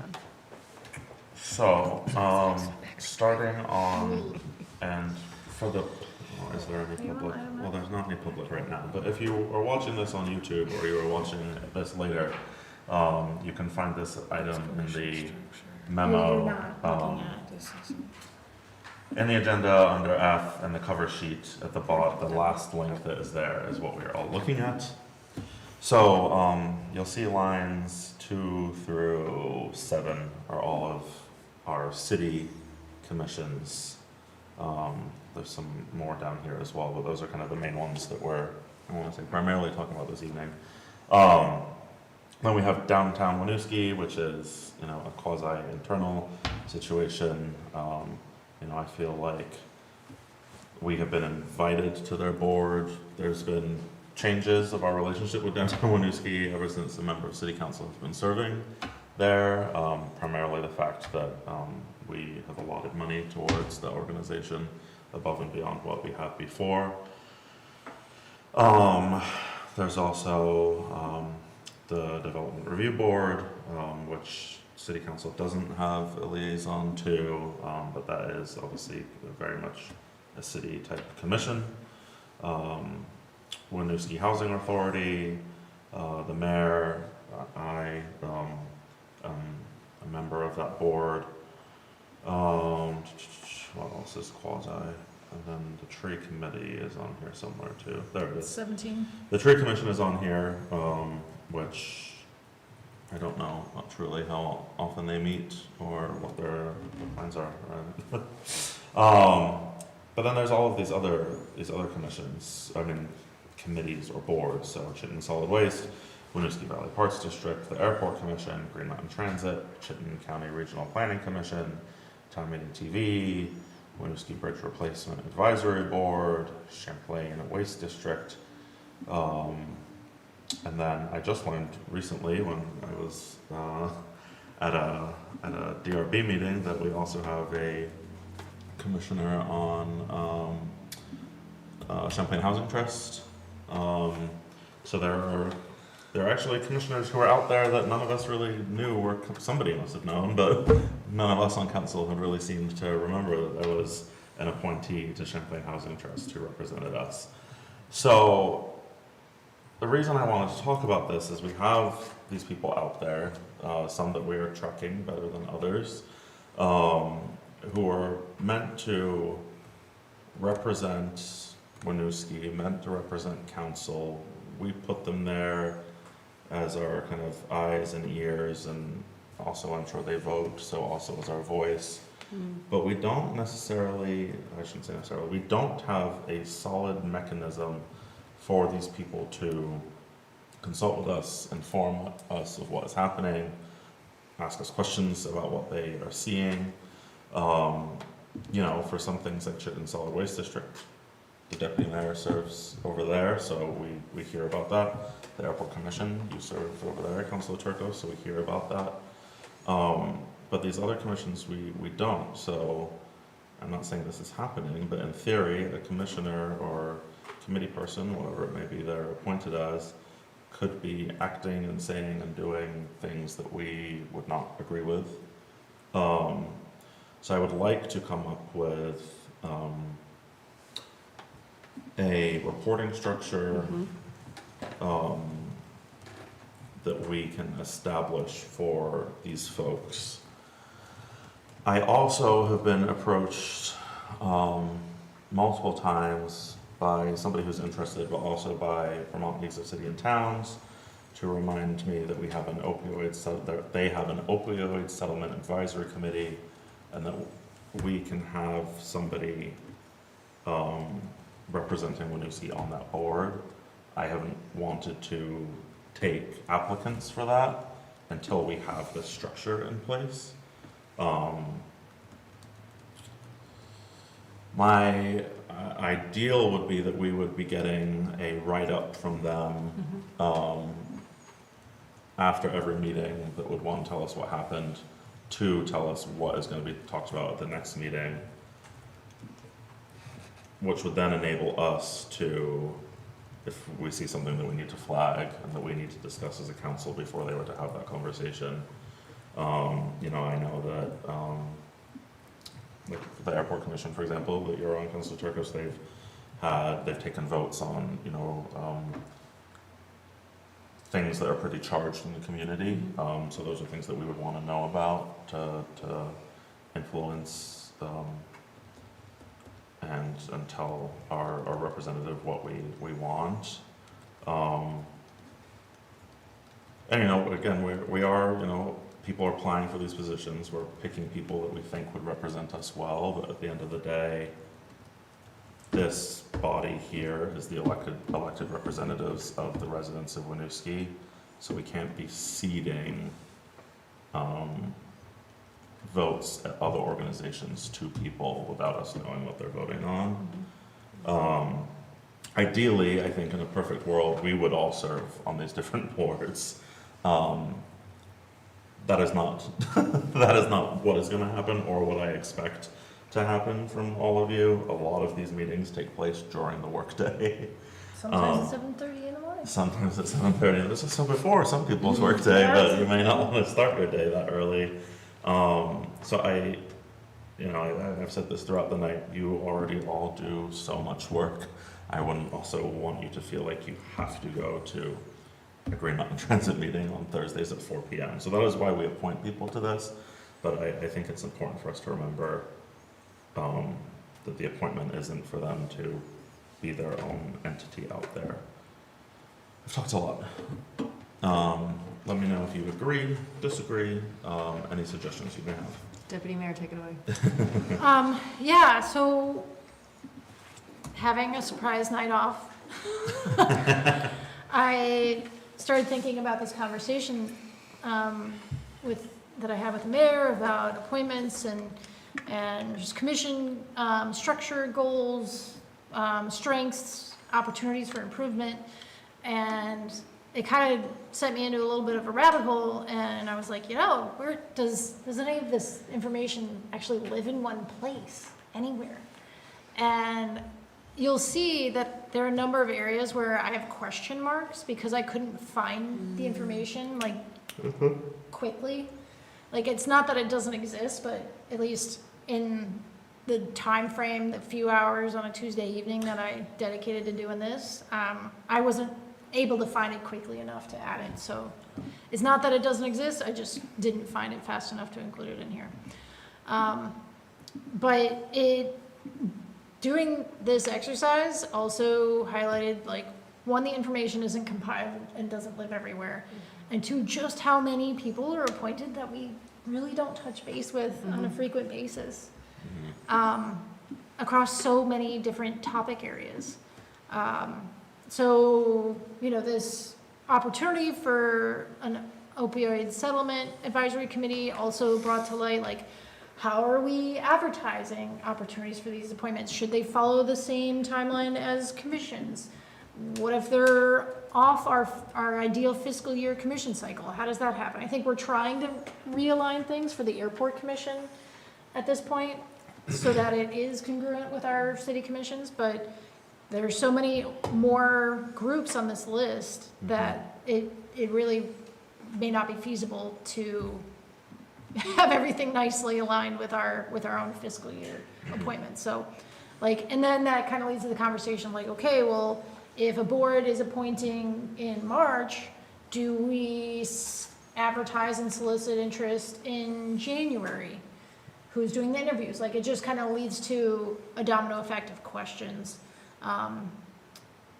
So again, this is just up for discussion. It's a touch point of the landscape of commissions, committees, boards, advisory groups that exist, and some semblance of how many folks are appointed, if it's a primary and an alternate, if it's just one person. And the terms, is it 1 year? Is it, in some cases, it's 5 years? So that's kind of along the lines of like, what makes sense as we think about the landscape of city commissions as well as the larger regional commissions. What things should we be thinking about, and how do we want to try to create some structures where there's more cohesion on how we're coordinating with everyone and communicating with everyone. So I'll leave it at that. Thank you.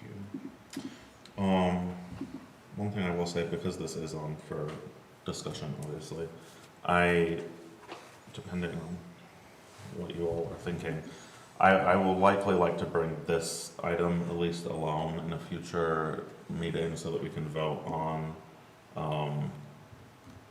a reporting structure. Agreed.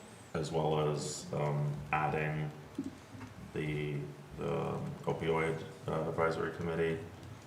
No matter what we talk about the rest of the commissions tonight and however long this conversation goes on, we will always be appointing people to these external entities that request us to do so. So don't be surprised to see this on an agenda soon. Any other thoughts or comments on this? No? No, I feel like Deputy Mayor's inside my brain. My thoughts and comments are basically that this feels unruly, just in the way that it is,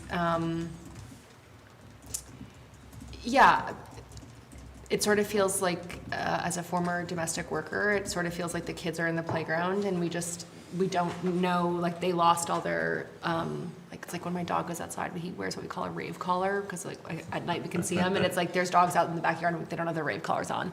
Yes. And I think the thing for us is, for me, I can't speak for us, I think the thing for me is I would like to implement a reporting structure, and I would also like, similar to item G on tonight's agenda, would also like to know that like everyone who is out in the world representing the city of Winooski and the residents of Winooski and our community members and neighbors also is values aligned with us. It does not mean that we all, share a brain, but that when if they're voting, if they're in the room, that I think is important. And if some of these terms are 5 years, it means that potentially past council appointed them. And so even just like a check-in structure, right? So like a reporting structure for sure, but even then just like a check-in structure of, maybe like I would be more than happy to check in with some of these folks and just be like, how is it going? What's working? Do you need support from us? And so that could be something too. Yeah, I mean, I would suggest in my reporting structure, besides the written report that they would send to us, that they would also come to council. We can determine how often, but at least once a year to have a discussion, hear their thoughts, hear what they're thinking. Genius, Mr. Mayor. Cool. I didn't think you guys would disagree, but it's important to talk about. Alrighty. Thank you all. Item G. We don't have any members of the public. I'll double check here. Is it an F? No. Oh, item F, yeah, sorry. Non-resident participation on city-led commissions. So, this has been something that's come up every now and, I don't know why I'm laughing. This has been something that's come up every now and then where somebody will apply to a commission and they won't be a resident of Winooski, and the commission at some point will say, well, what does council think? Or does council allow this? Or they won't ask and they'll just say no, or they'll say yes. Many of the commissions do have somebody who doesn't live in the city appointed to them. A fantastic example is one of our commissions has somebody who works at an organization that is deeply tied to the city. They don't happen to live here, but I think that their voice is really important on that commission, for example. And I've been in interviews with potential commissioners, and the after conversation has been, if somebody doesn't live here, they shouldn't be on a commission, or vice versa. I do think this is probably something that city council should set as a rule across commissions so that it's not different everywhere. Or at least so that they know what they're doing. I don't even want to say it's different, but just so that there isn't that question anymore of, can we do this, can we not do this, what does council want? I think that I did an interview for a commission with somebody who didn't live in Winooski anymore, but had done their entire, K through 12 schooling in Winooski. As far as I'm concerned, that person knows so much about this community, maybe more than, some of us at this table or somebody on a commission. So to me, that person would be a very valued voice. Some members of the commission didn't think so because they didn't live in Winooski. So I do think that that there are still questions out there, and it's something that I think that we should decide for the commissions.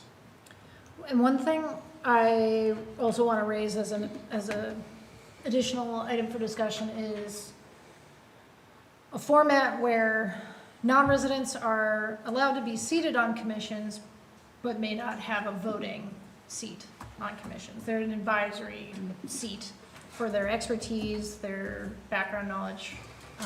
As city staff and the city manager mentioned in the memo in item G, where it's difficult to recruit people with specialized knowledge or expertise. So I think there is benefit to having non-resident voices participate in commissions,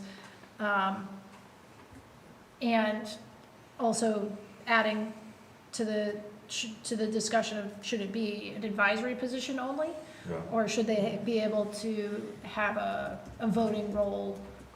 I mean, it's all advisory at the end of the day, but I do think that some commissioners that are residents of Winooski feel it is inappropriate for non-resident commissioners to have a voting role. Yes. I have heard that argument. I will say, with the difficulty that I think every commission has experienced in recruiting members, that, if somebody lives in Milton, but they love the city of Winooski, they try to come here every time they're getting dinner, every time they're going out for drinks, they want to be in Winooski, and they happen to be a bridge architect, and they're like, oh wow, you have an infrastructure commission. I wouldn't have any problem with them being voting members, because I think that their expertise in that area would lend their vote to having a lot of meaning. If we were in a scenario where we had like Winooski residents banging down the doors of commissions wanting to participate, and we were locking Winooski residents out of a commission because we had non-resident members, I would say that residents should always take precedence, but if you either one, don't have residents applying, or B, there is somebody with such unique expertise, I would think that they should be a member of the commission. And I think once you're on, unless you're the alternate, you should be able to vote. And you could do, you know, if we are filling multiple positions and one of them is the alternate position, I would say the non-resident always defaults to the alternate, even if they do have, you know, the amazing background experience. But if another Winooski resident who is great, but maybe isn't that architect, has also applied, they get the full position. The non-resident would get the alternate. But I think for admitting people to a commission, we let them vote. Because as you said, it is all just advisory. Yeah, it's a touchy subject, and it has come up Yeah. a number of different times over the past few years of should we allow it? And generally council has said yes, but it's been at the commission level. It hasn't been a council guideline or directive for that matter. As to whether or not they can be appointed, as whether or not they are allowed to have a voting role. So this is, again, just to have the open discussion of like, what do we feel is most appropriate, and an opportunity for feedback from the community on that. Yeah, I would say like maybe there would be like I could see maybe DRB. You would say, you know, if you're just that resident from Milton, maybe DRB like isn't the commission for you. If you are somebody who has like recently lived in Winooski, I think that could be somebody who would still be appointable to something like DRB. But given what DRB has to discuss, I can see how the closest ties to residency would be important. Thoughts, feelings, concerns? Yeah, so I think my personal preference is I don't like making a box, because something will always end up being not great for it. We'll have a scenario where we'll have someone who's not employed in Winooski or resident of Winooski that would be a great applicant. But because we made this box, they can't become it. And so I'm much more of the idea of, you know, let the discretion of the commission make the initial decision, and then council will also have the discretion of deciding, okay, is this person actually a good applicant or not? I know that people don't love that because it allows for things to change over time and interpretation to change. But I think it's more difficult to enforce, but it's easier to allow for people to, you know, contribute. I think I get what you're saying. I think that's close to what we have now. Yep.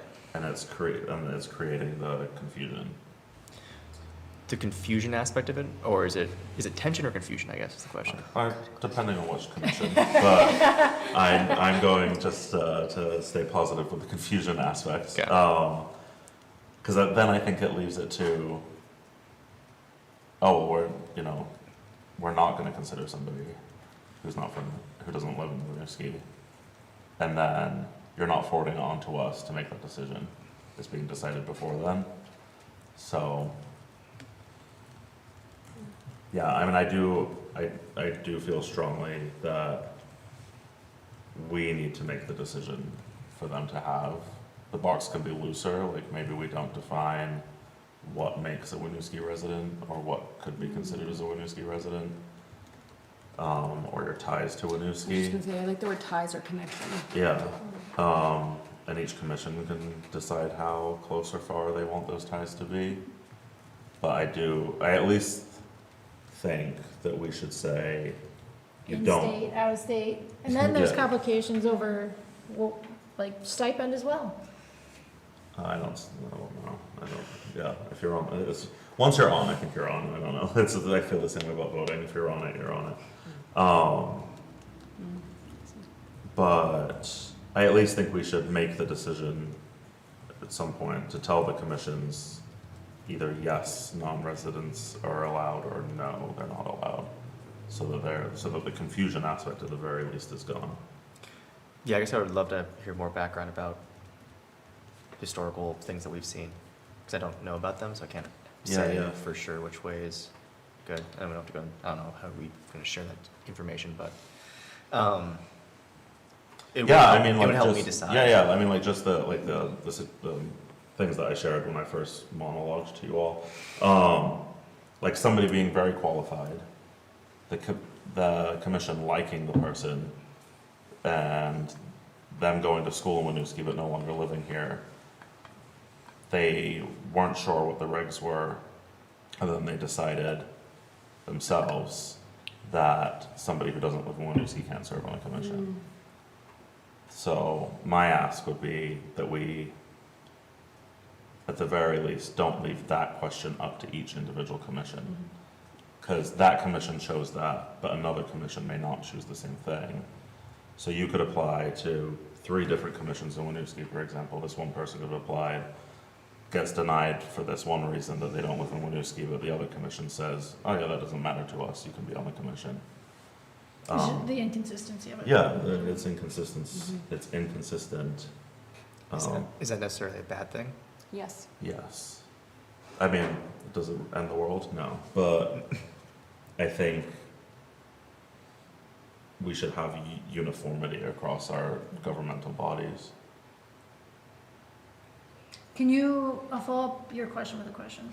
Can you think of some scenarios where it might be in our interest to have inconsistency between? I just think people like to determine their own path for commissions. I think, and maybe I won't say commissions, people like to determine their own path, and sometimes a rule is helpful and sometimes a rule is unhelpful. And I think if we add a bunch of guidelines and rules and regulations, it's eventually someone's going to feel turned away from it when they would have been a great applicant. And I know people don't love things being up to interpretation, up to commission, but it allows them the flexibility to do what is best for them. That's why I approach it that way. Okay. Go ahead, I Councilor Chakos. deeply agree with you. I also think that what can be hard is, it's like when you go to the airport and you're like, well, this person over here let me check my bag last time and now I can't. And it's like, okay, cool, well, that's not how it works and I'm following the rules. And I think hypothetically, if someone's trying to join Safe Healthy Connected People, and they're like, well, my friend over here joined Inclusion and Belonging, and they're the exact same as me, and they don't live in Winooski, but right, and it's, so I'm like, as someone who also was like, rules, what? Even though I love being on city council and I love rules. But I hear you, and I think, right, it's like we particularly being in positions of power in a city like Winooski, where like the more flexible that we are, the easier and more accessible that we make it for the residents of Winooski to be engaged civically, which I deeply agree. But I think that also if it's too flexible, then sometimes that non-uniformity can make it hard for people. But I hear you, stuck, hard, rock place, whatever the cliche is. Deputy Mayor? I guess I keep coming back to the discussion of close ties to Winooski and how to define that without it being nebulous. And if we allow each commission to define that in and of itself, aren't we just creating the same problem, but just on a lower level of inconsistency? So I would say if someone from, Addison County really wanted to join, but they didn't meet, like they're not a resident, they don't own a business, whatever. Where would we stop them? And would we? Like, is there a scenario where someone who does not have close ties to Winooski would actually earnestly want to serve on a commission in Winooski and do this time commitment? So does that requirement need to exist at all? I also wonder if it's for nefarious reasons, right? Like, what if someone from Addison County is like wanting to put up a 19 million story skyscraper in Winooski, and their close ties are that they their grandfather was raised here. We're not going to ask for a birth certificate, right? I was thinking if like there's a member of the school staff and they work at the school, but they live in Essex Junction or Underhill or whatever, and so they really want to be a part of Safe Healthy Connected People because they love the students. that to me was like a close tie that I was considering thinking of. But then it's like, what if you have someone who's like, I want to develop Winooski and again, build like the Empire State Building here. But they obviously don't disclose that, and then they get on the DRB and they're like, Empire State Building. I think one thing is an application is like used to weed people like that out. So like what they're saying they want to serve, and also then again, going back to like a commission onboarding, like regularly enforcing like conflict of interest policies and like the accountability that, you know, no scenario is perfect, but I think you can stop someone coming in and trying to like change the planning commission and the city charter to allow something because they are a private developer, because that's a conflict of interest. Smart. So I'm hearing you say that we have great structure already. And I guess I'm curious about what is our discretion to reject applicants? Because Anything we want. exactly, which is why I was kind of wondering, isn't that a way for us to determine if an applicant has ties to Winooski or not? Is that we get to prove their appointment? Sure, but yes, but we don't see that applicant if the commission rejects somebody because they don't live in town. So there's like a couple steps Okay, I that think you that's what I'm haven't been through missing. yet, Yeah, yeah. which is kind of the lead up to like item G. Is on the agenda, is at this point, there's so much to talk about commissions and like what's working, what's not. There's all these pithy topics of like, how do we want to deal with some of these things moving forward? We're just about to enter the stage where we advertise for terms that are ending across all commissions. And that happens in early May. Applications need to be in, honestly, middle, end of May, but earlier the better, because then we have to schedule interviews with the chair and with the city liaisons. And then appointments need to be made by the second meeting of June so that they can start the first meeting of July. So there's that stage where like each of us are appointed to commissions, and if there's 4 or 5 applicants and either everybody's interviewed or not everybody's interviewed, depending on qualifications. And then eventually somebody is selected and brought forward to council, and it may or may not be on a consent agenda item. So council doesn't see all applicants for all commissions, which is what Mayor is talking about. I see. Yeah.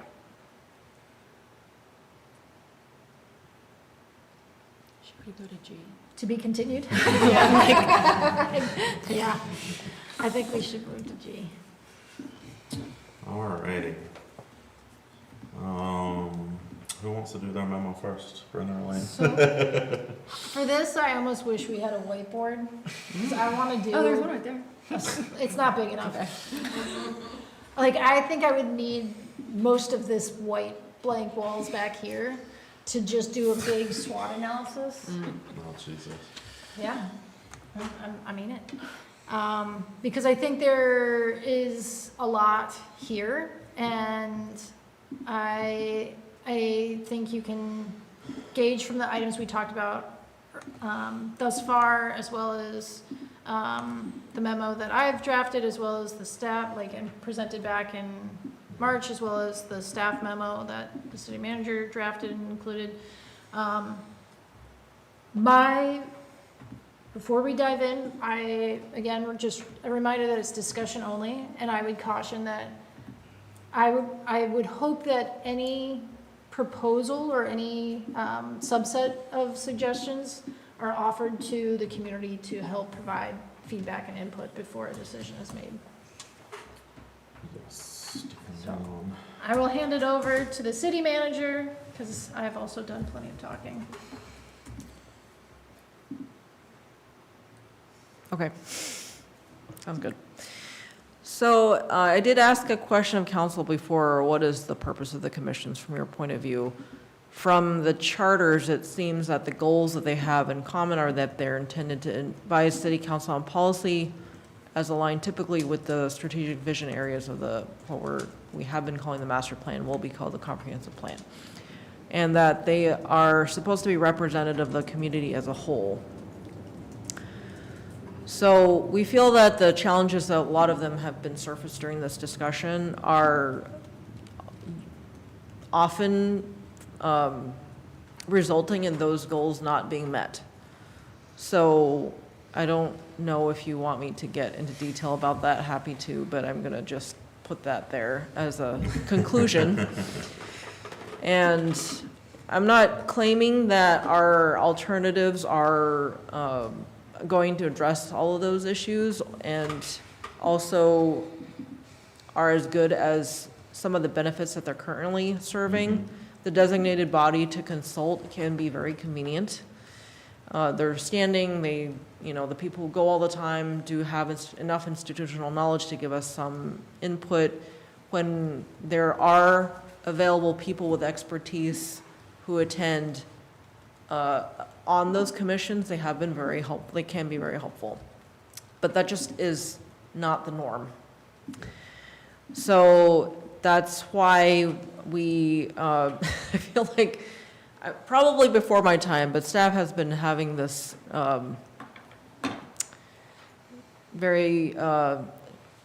having this discussion with some feelings for my entire tenure here. And we actually consolidated somewhat around an idea, which again doesn't have to supersede the commission structure. And I certainly wouldn't propose that we do it from July 1. This was an idea that at some point I thought would be worth putting on a council policy priorities retreat agenda for staff to work on through this next fiscal year, if it was of interest to council. But since we're having this meeting now, we're proposing these 3 possibilities. The quarterly topical forum is really the one that I think we're rather excited about. And for those of you who were at the community winter supper, that is really what we're evoking here. That was just such a slam dunk. People actually enjoyed going. It was an opportunity to educate as well as to get feedback. Like that's, and a chance to create community, which is one of our findings from the equity audit, that we're not, our community is, essentially it's still segregated. We're not providing enough cross sub-community opportunities to get to know one another, so that is a good format for that. Those are kind of side benefits. Getting back to the primary, apparently the primary goals of the bodies is like advising council on policy and being able to get that advice from a representative cross-section of the community. That's where we feel like we could get that, and through this like quarterly forum idea.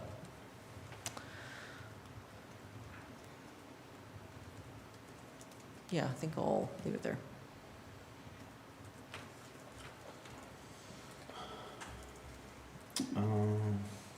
Where to start? So I alluded to this or kind of said it, I think that the deputy mayor and I have had very differing opinions on commissions for some time. The former mayor and I had discussions about wanting to have this, maybe not this exact discussion, but wanting to do something around commissions because we were both starting to feel that many of the commissions maybe weren't necessarily serving their purpose for the reasons that we've stated tonight, like agenda items, commissioners not showing up, chairs who weren't engaged in chairing, counselors who were doing a lot of work on a commission to make it successful, city staff who was feeling, they haven't necessarily said this, but I'm putting this word out there, kind of weighed down by the work that they had to do for each commission meeting. And we never kind of came up with an approach we wanted to bring forward to council or specific changes, but I think that we recognize that some changes are necessary. I said earlier, I think if we're not going to wholly change up the commission structure in terms of merging commissions, eliminating commissions, adding commissions. I would at least think that maybe we want to change their cadence of how often they meet. You know, I think that they can be very useful. I think that there are obviously people who signed up for them. They want to be helpful to the city and to us. But, you know, I think many of us have sat in a commission meeting and we're like, was this worth everybody's time? And I think that that's very important when we're doing anything, is it worth people's time all around? I think that we can make commissions worth people's time. I appreciate the example, the recommendations or examples that staff provided. As a background for all of you, when Bryn and I were putting this together, we asked Elaine if Elaine would speak with staff and get input, see if anybody could attend, and from those meetings that Elaine was able to have is where her memo came from. Because I think that staff are so integral in this, right? They have been the primary driver of the agendas and whatever is going to go forward with commissions. There will be a staff component there as well. So wanted to make sure that we had their input for this conversation. Yeah, I'll leave it there for now. I'd love, Brenna, if you would also like to spiel for a little bit, and then I think if the rest of the councilors can give us your kind of initial thoughts on how you think, where you would like to see commissions going. Thanks. I think a couple things for me on this. So due to, like, when I moved to Winooski, I was on the Environmental Commission, which it no longer exists, and helped supported Green Update back when the moose ran through town. And, you know, eventually I ended up paying just, again, a unique personality that I have, a policy geek. And when meetings were online more frequently, I was able to, you know, be able to like listen in without necessarily being in person, and provide comment to the Housing Trust Fund changes, and to Safe, Healthy, Connected, and some of the policing topics that were coming up. So I think for me, I was able to participate and engage in topics kind of as they, and hear discussion. I think is also the benefit of the commission format, is to be able to hear what other people are thinking and saying. Where a forum, like the open house forum that'll happen this coming Wednesday, it doesn't necessarily offer that opportunity to hear what other voices are in the room. You can kind of talk to a representative and, you know, put a dot on a chart of what your preferences are, kind of see the general, like high level, like what are people's preferences, but you don't have that discussion opportunity. And eventually, as a counselor, I will listen and watch recordings so that I can hear the discussions and not just read the minutes. So when it comes to a decision point for me, then I can hear some of the conversation that was in the room, as well as, you know, soliciting other feedback from constituents. So I think there is lots of room for improvement. I would caution about dissolving commissions other than the statutory ones entirely. I think having feedback from the current commissioners and chairs would be wise, as well as the greater community. So, you know, Councilor Chirkos, to your point, like not just the seated representatives, but those that are like, you know, Eli wasn't on a commission, but you attended so many meetings ahead of time, and Correct. you contributed so much just by your comments and questions. So, you know, thinking about those elements where, like, how can we alleviate some of the burden and the stress, increase the value for and the purpose, and you know, just also knowing there's a delicate balance of, if meetings have, you know, if they move to an infrequent schedule, will that continue to remain, will that even be harder to get quorum? Will that add another burden of trying to refresh people's memories of like, right, 3 months ago when we talked about this topic, this is where we left off. So I think there's pros and cons of any direction that we go. I do think that there's a wealth of opportunity for improvement, and that soliciting additional feedback and input would just be something that I hope that we pursue. Thank you, Deputy Mayor. Okay. Awesome. I think all that's wonderful. To dive a little bit deeper into the idea of changing the frequency of the meetings, but keeping the same structure, I think going to every other month might make sense. I think turning a standing commission into an ad hoc body runs the risk that, and like just tapping that body whenever something comes up. You're like, okay, we're gonna, you know, finance is going to go into hibernation until budget season or something. You run the risk of people disengaging from that committee, that by the time you try and reactivate it, no one's there anymore, because people have moved or taken on other obligations or had a kid, and instead of having to recruit for 1 or 2 alternate seats here and there, as we're always doing, having to start a whole new board. And the other note of just in playing with the structure would be that a lot of times people join commissions to feel like they're a part of the community, to feel like engaged and like meet other people in Winooski and learn all these things.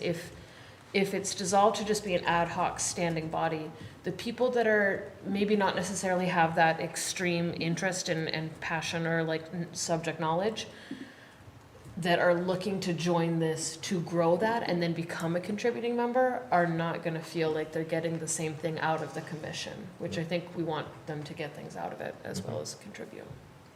So that's just my thought on the frequency. Thank you, Lisa. I agree regarding frequency. I agree regarding going to once a month. I agree regarding making it ad hoc and like the hibernation thing, I think is such a good point. Sorry, Al, you said I Yeah. agreed to making it once a month. Oh, It already is once a month. oh, okay, sorry. Every other. Every other, that's what I meant. Sorry, thank you. Guys, it's 8:30. No, I just wanted to make sure No, I was you're right, writing you're down right. what you wanted, Yes, what yeah, you yeah, liked yeah. correctly. Thank you, Mr. Mayor. And I think I don't know what recruitment has looked like in the past, and I'm not saying that recruitment for commissions is not amazing. But yeah, I think one of the things that I would love to see is having a conversation with, let me back up. It makes so much sense to me that city staff is like burnt out regarding commissions, because I'll say this, when I first joined Safe Healthy Connected People, sorry Ray if you're in the room, I did not know that it was on me to help to draft the agenda. And then I had a conversation with Bryn, and Bryn was like, oh yeah, this is a part of our role. And I just remember being like, I had no idea. And I was so embarrassed, and I have not had a chance to see Ray in person and to like apologize and be accountable to that. And Ray, we can have a transformative justice process. I'd be very here for it. But I didn't know that, and so that makes a lot of sense. And anyway, so it makes so much sense that city staff is like, we're trying to like run a city, and commissions can be really difficult. And so I think for us as city council members to have a conversation with commissions at some point in time, and to say like, what's working for you, what isn't working, how can you help with recruitment, how do we get the word out? And we don't need to completely overhaul it, but to hear from people who are serving right now, and also, you know, when they go out into the community and they say, I'm on inclusion and belonging, safe, healthy, and connected, et cetera, municipal infrastructure, and if, you know, people are interested in it, what are the questions that they hear? Yeah. And so I think that would be, you know, we sort of do like a fact-finding feasibility study, whatever, unofficially. And I think that could be helpful, because I know, yeah, I just think, how do we make commissions more accessible? And then also, we don't need them to be 50 people, of course, but the more bodies that we have on them, I think the more helpful that it could be. occupancy. You didn't completely pose the question, but I would like to address it. Recruitment could likely be better. It's Yeah. primarily city councilors do the recruitment for the commissions. Yeah. And that was, You know, actually, before Mayor Lot left, that was like, and you will recruit. you know, Paul makes some very nice social media posts that we can repost and things like that, but you know, after that, it's primarily on us. I don't know how much each commissioner honestly puts time into recruiting their neighbors. I think that there could probably be some more recruitment done on that level as well. And also, you know, probably more that we could do, but yeah, so I did just want to address that. That's definitely a part of this too. You might. Or maybe not, you may not have any feelings. Yeah, I have feelings. So one big thing that I've kind of noticed with the commission meetings, particularly with municipal infrastructure, is that it's usually feast or famine. It's, you know, you'll have long meetings, back-to-back meetings that have lots of stuff to talk about, and then you get to the spring and you don't have anything to talk about. And so whatever ends up being decided, and I think I like the idea of going, you know, once every 2 months. Ideas, I'm okay with that.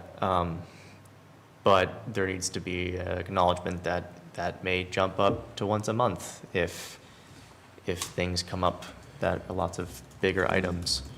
Because I know right now Planning Commission has changed their cadence to be a little quicker, bidding on recent events.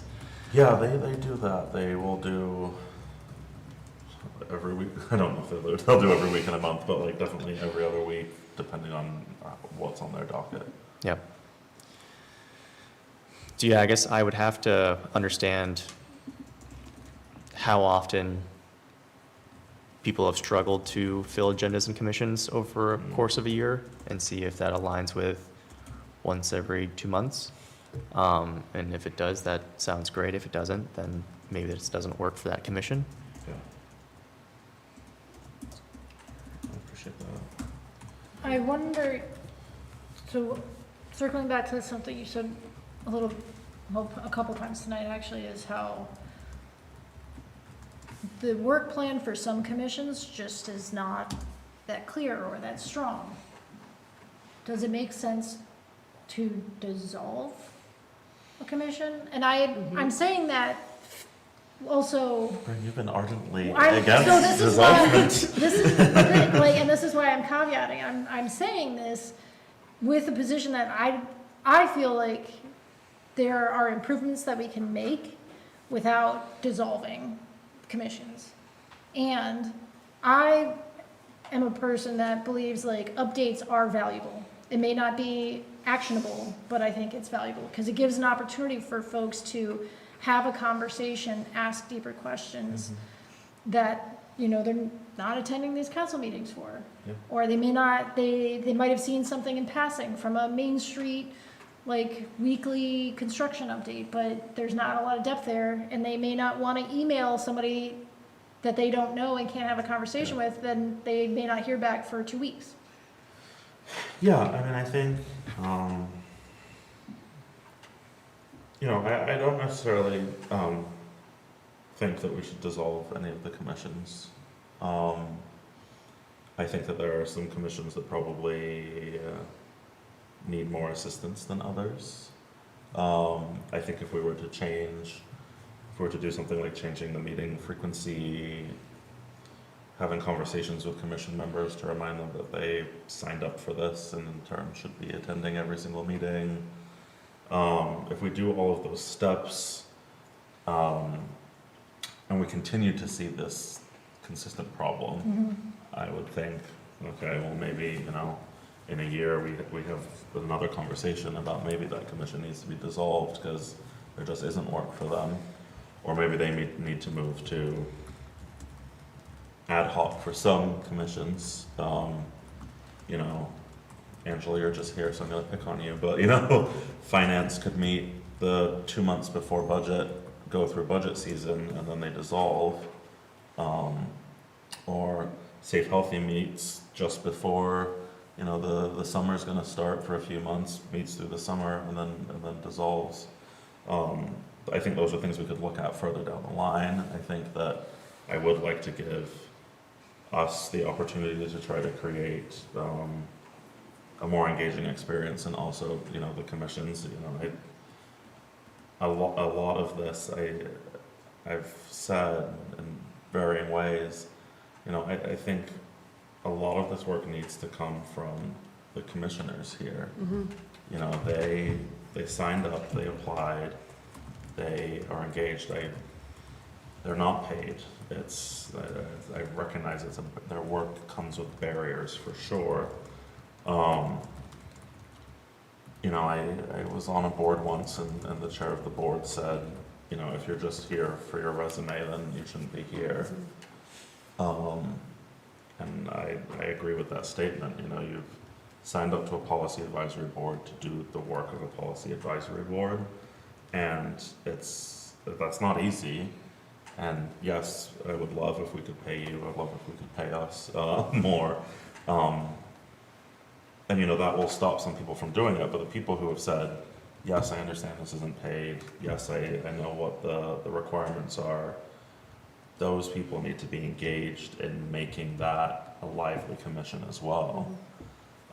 You know, I've seen commissions I've served on, when I've subbed into a commission, when a counselor has been, you know, on vacation or something, you know, there have been many times where a staff member has created an agenda. You know, we've got 5 things to talk about, and I only hear the staff member talking, and the council member will, you know, kind of chime in to try to bring up some conversation. So, you know, which is, you know, this is why we wanted to have this bigger conversation, because there are lots of things here. You know, it's not just that we don't have agendas. There are agendas sometimes, and the conversation isn't fruitful.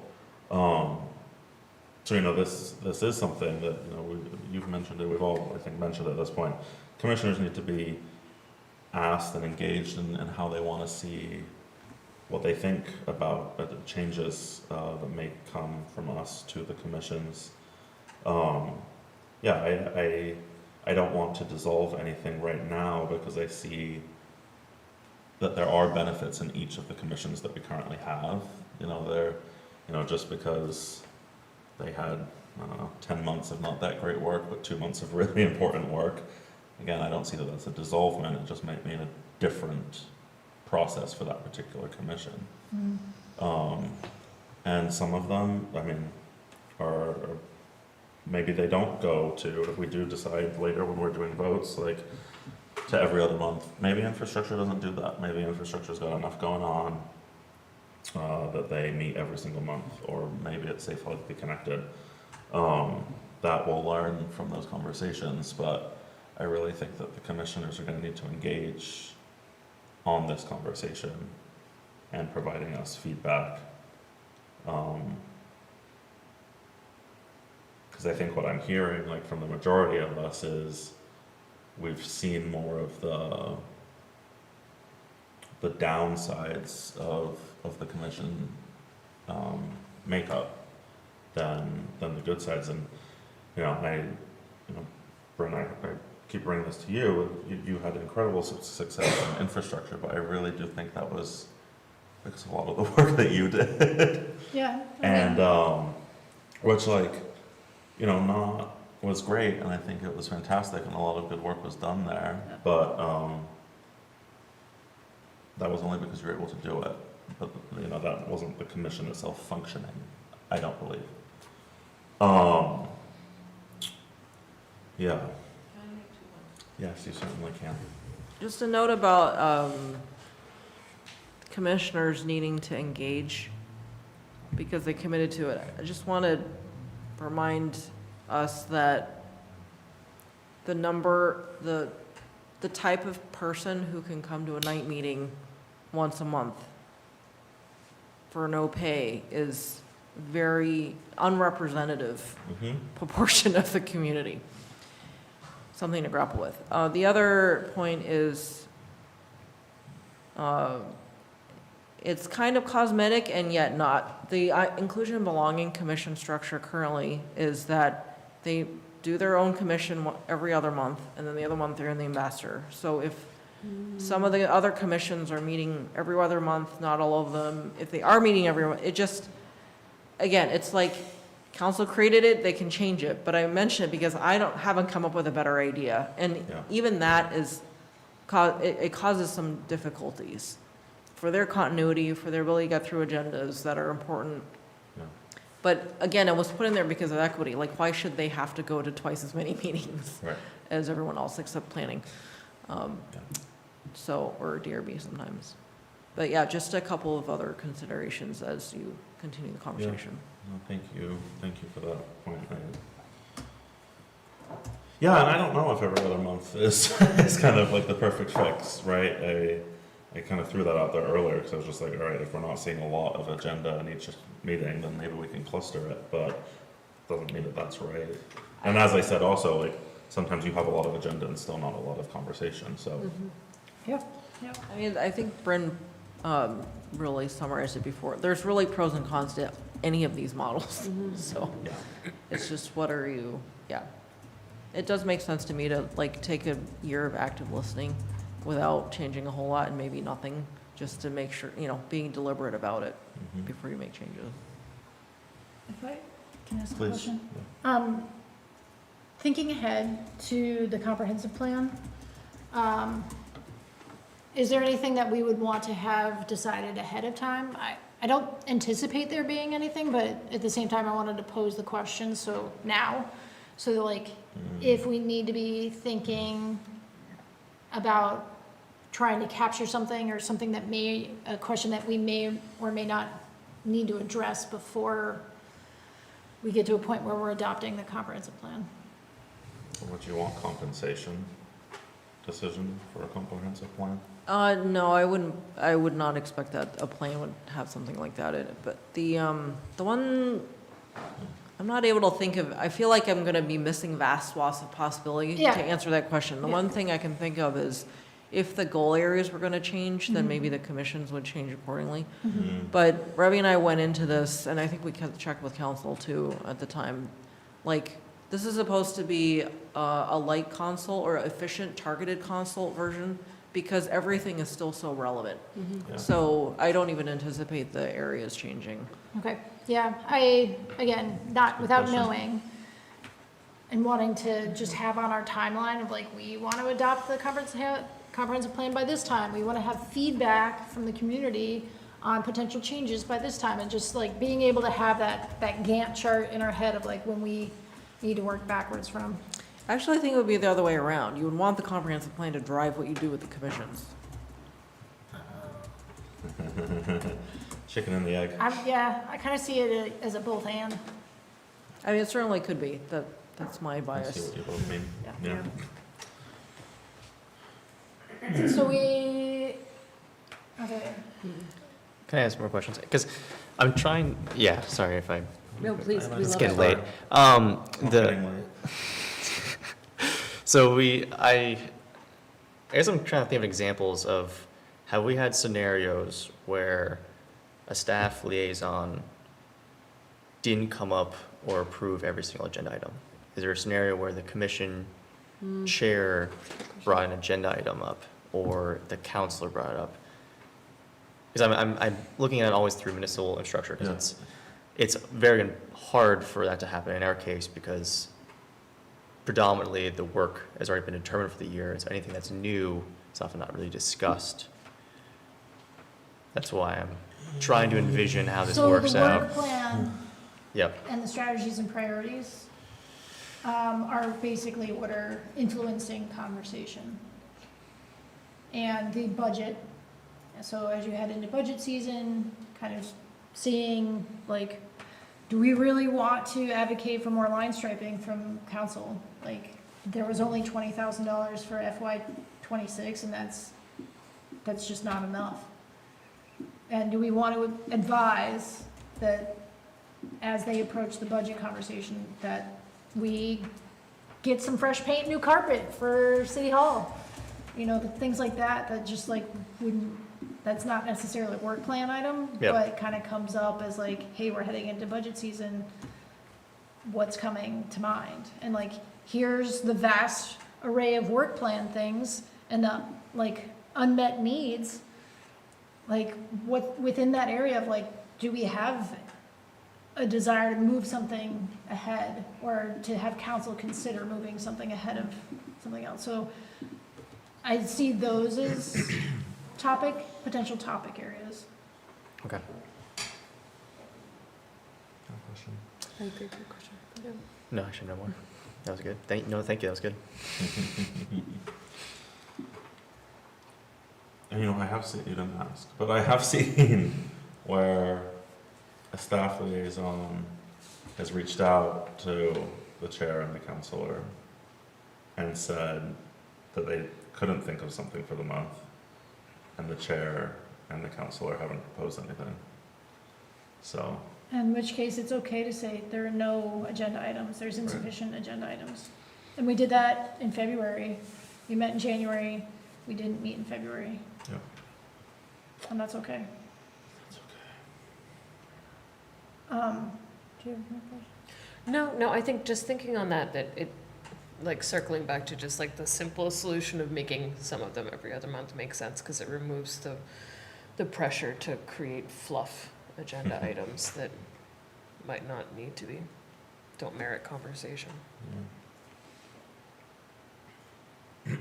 And I think we can think of ways, and I completely hear the concern of like, if we went to every other month, well then would people disengage more? And I still think maybe on like I said earlier, like staff, the chair and the counselor meet on the month that they're not meeting to try to come up with a good agenda, and that can be via email or Zoom. It doesn't have to be an in-person meeting.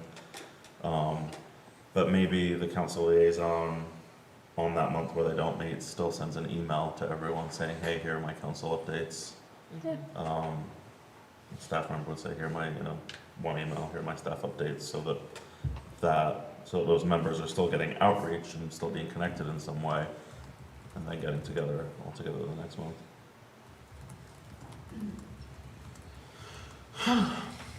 Okay. We do have an opportunity to hear from a resident from a different community if we want We to. do. I was going to say that. Yeah, you have been listening to our conversation tonight. You're a fellow elected member in a different town. I don't know if there was any musings you may want to share with us as you've been here with us. If there are, I would just have you come to the microphone.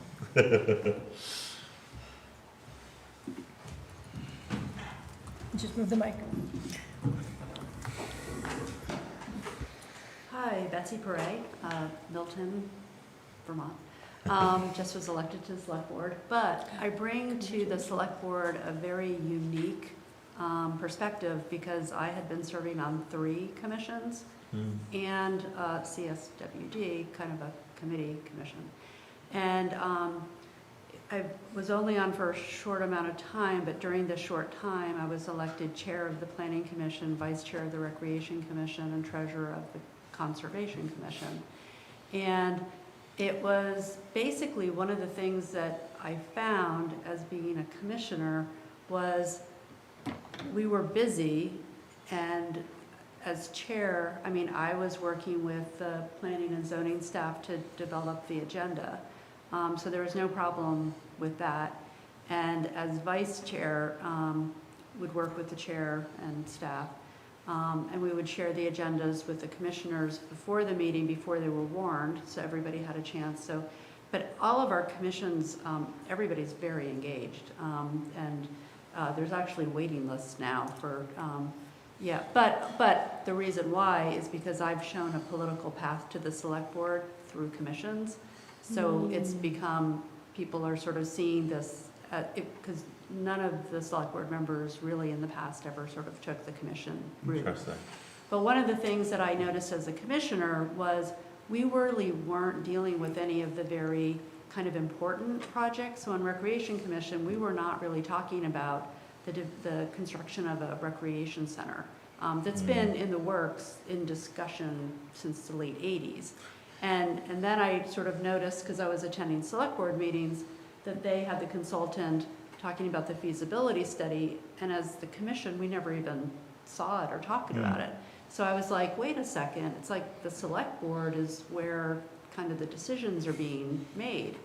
And so that's part of the reason I decided to kind of make the move to the select board, because it's like the council, I mean, I don't know if it's the same, but, you know, because you're making decisions based on your capital improvement plan, the budget, all of those sorts of things. So what we're grappling with is when you have a waiting list, what's the process? Because it used to be when there was a vacancy, it would just get filled because there'd be somebody waiting in the wings. But it was just sort of, you just filled the seat. Yeah. And they would come to us, they would do a very basic application form, come to the select board and just, you know, hey, so what do you want to serve? I like trees, I like to hike, you know. And so, but now on our planning commission, we're gonna have 3 vacancies. I created a vacancy, somebody moved out of Milton, and somebody who served for 16 years is coming off. And we've got 8 people. I'm so sorry, 16 years? Yeah, he just kept getting, that's the other thing that kind of we're looking at is you can express interest to be reappointed, but should there be term limits? I mean, maybe yes, maybe no.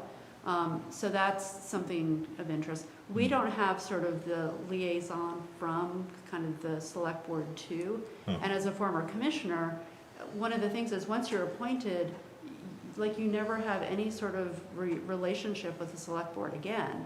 Like there's no kind of that feedback loop that you all were talking about. And so I would be having lunch with the chair of the select board, and I'd be like, so, you know, the commission, the plan, whichever commission, you know, is talking about this. He's like, wait, what are you guys talking about?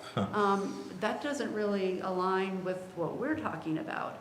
And so I'm going to be making a presentation to our select board about kind of what I think we should do. And some of it is based on what you're doing, but some of the problems you're having are not the same problems we're having.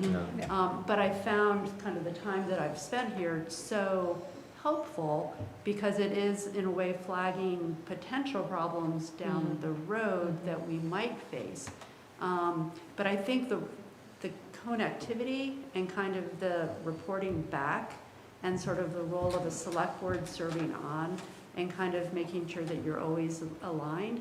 The other thing is, I didn't even realize we had some of these regional ones, and like I'm at the last meeting approving somebody on a fiber works thing for Northwest Vermont. And I'm like, I had to Google like what it is and then who are the people.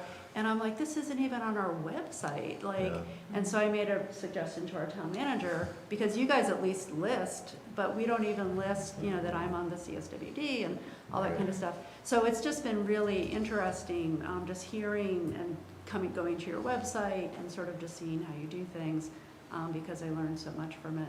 But you guys are definitely on the right track. We have in our charter, like our kind of the bylaws for each commission, which, to be fair, if you go look at them, they're all woefully out of date, so don't look at that part of it.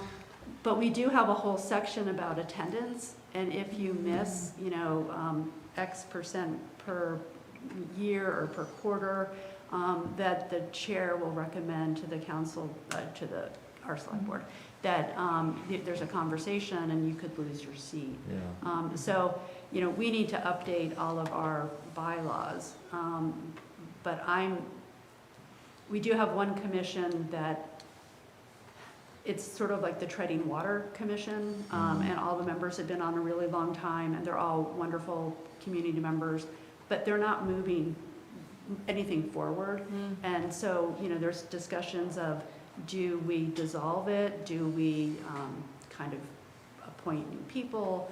Do we, you know, So we're a lot of the Same same things. experiences. Yeah. Yeah. Well, thank you very much Yeah, for thank you. sharing Yeah, that. yeah. Thank you for letting me kind Yeah, of be please. here and take notes. We love civic engagement. Open door policy, thank you. Thank you. Okay, so everything tonight was also just discussion. I think we have lots to reflect on and think about here. As I said, I'm at least gonna bring forward one thing for a meeting coming up. I think what we've really identified is we would like to find a way to start getting feedback from existing commissioners and the public about a variety of these different topics, but commission strategy in general.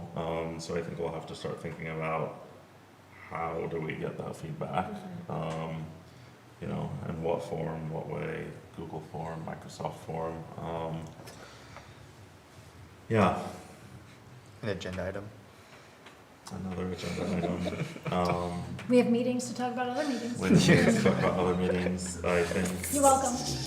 I think if there's any other thoughts that you all have that come up from this, if you'll email You've got a long road ahead of you. for forum, yeah.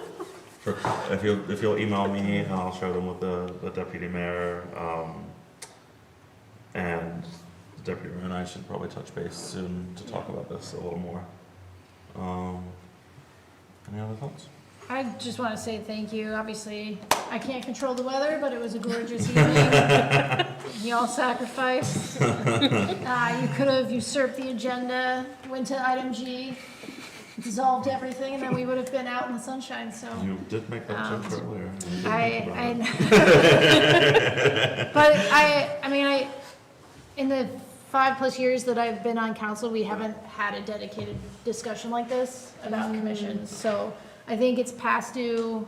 There's so much we didn't even talk about as well, but I think we got to a lot of the, like, really key topics that have been coming up recently. So I just want to say thanks for the open discussion, and again, the sacrificing time. We've got a run of Monday meetings here, and that does not escape me, so. Yes, as we multiple times talked about So this thank you. taking staff time, we have staff here, so thank you. Yes, thank you for initiating it. Okay. The time is 8:56. I will look for a motion to adjourn this So moved. meeting. Second. All those in favor? Aye. Thank you so much, everybody. Thank you. Good evening. Thank you.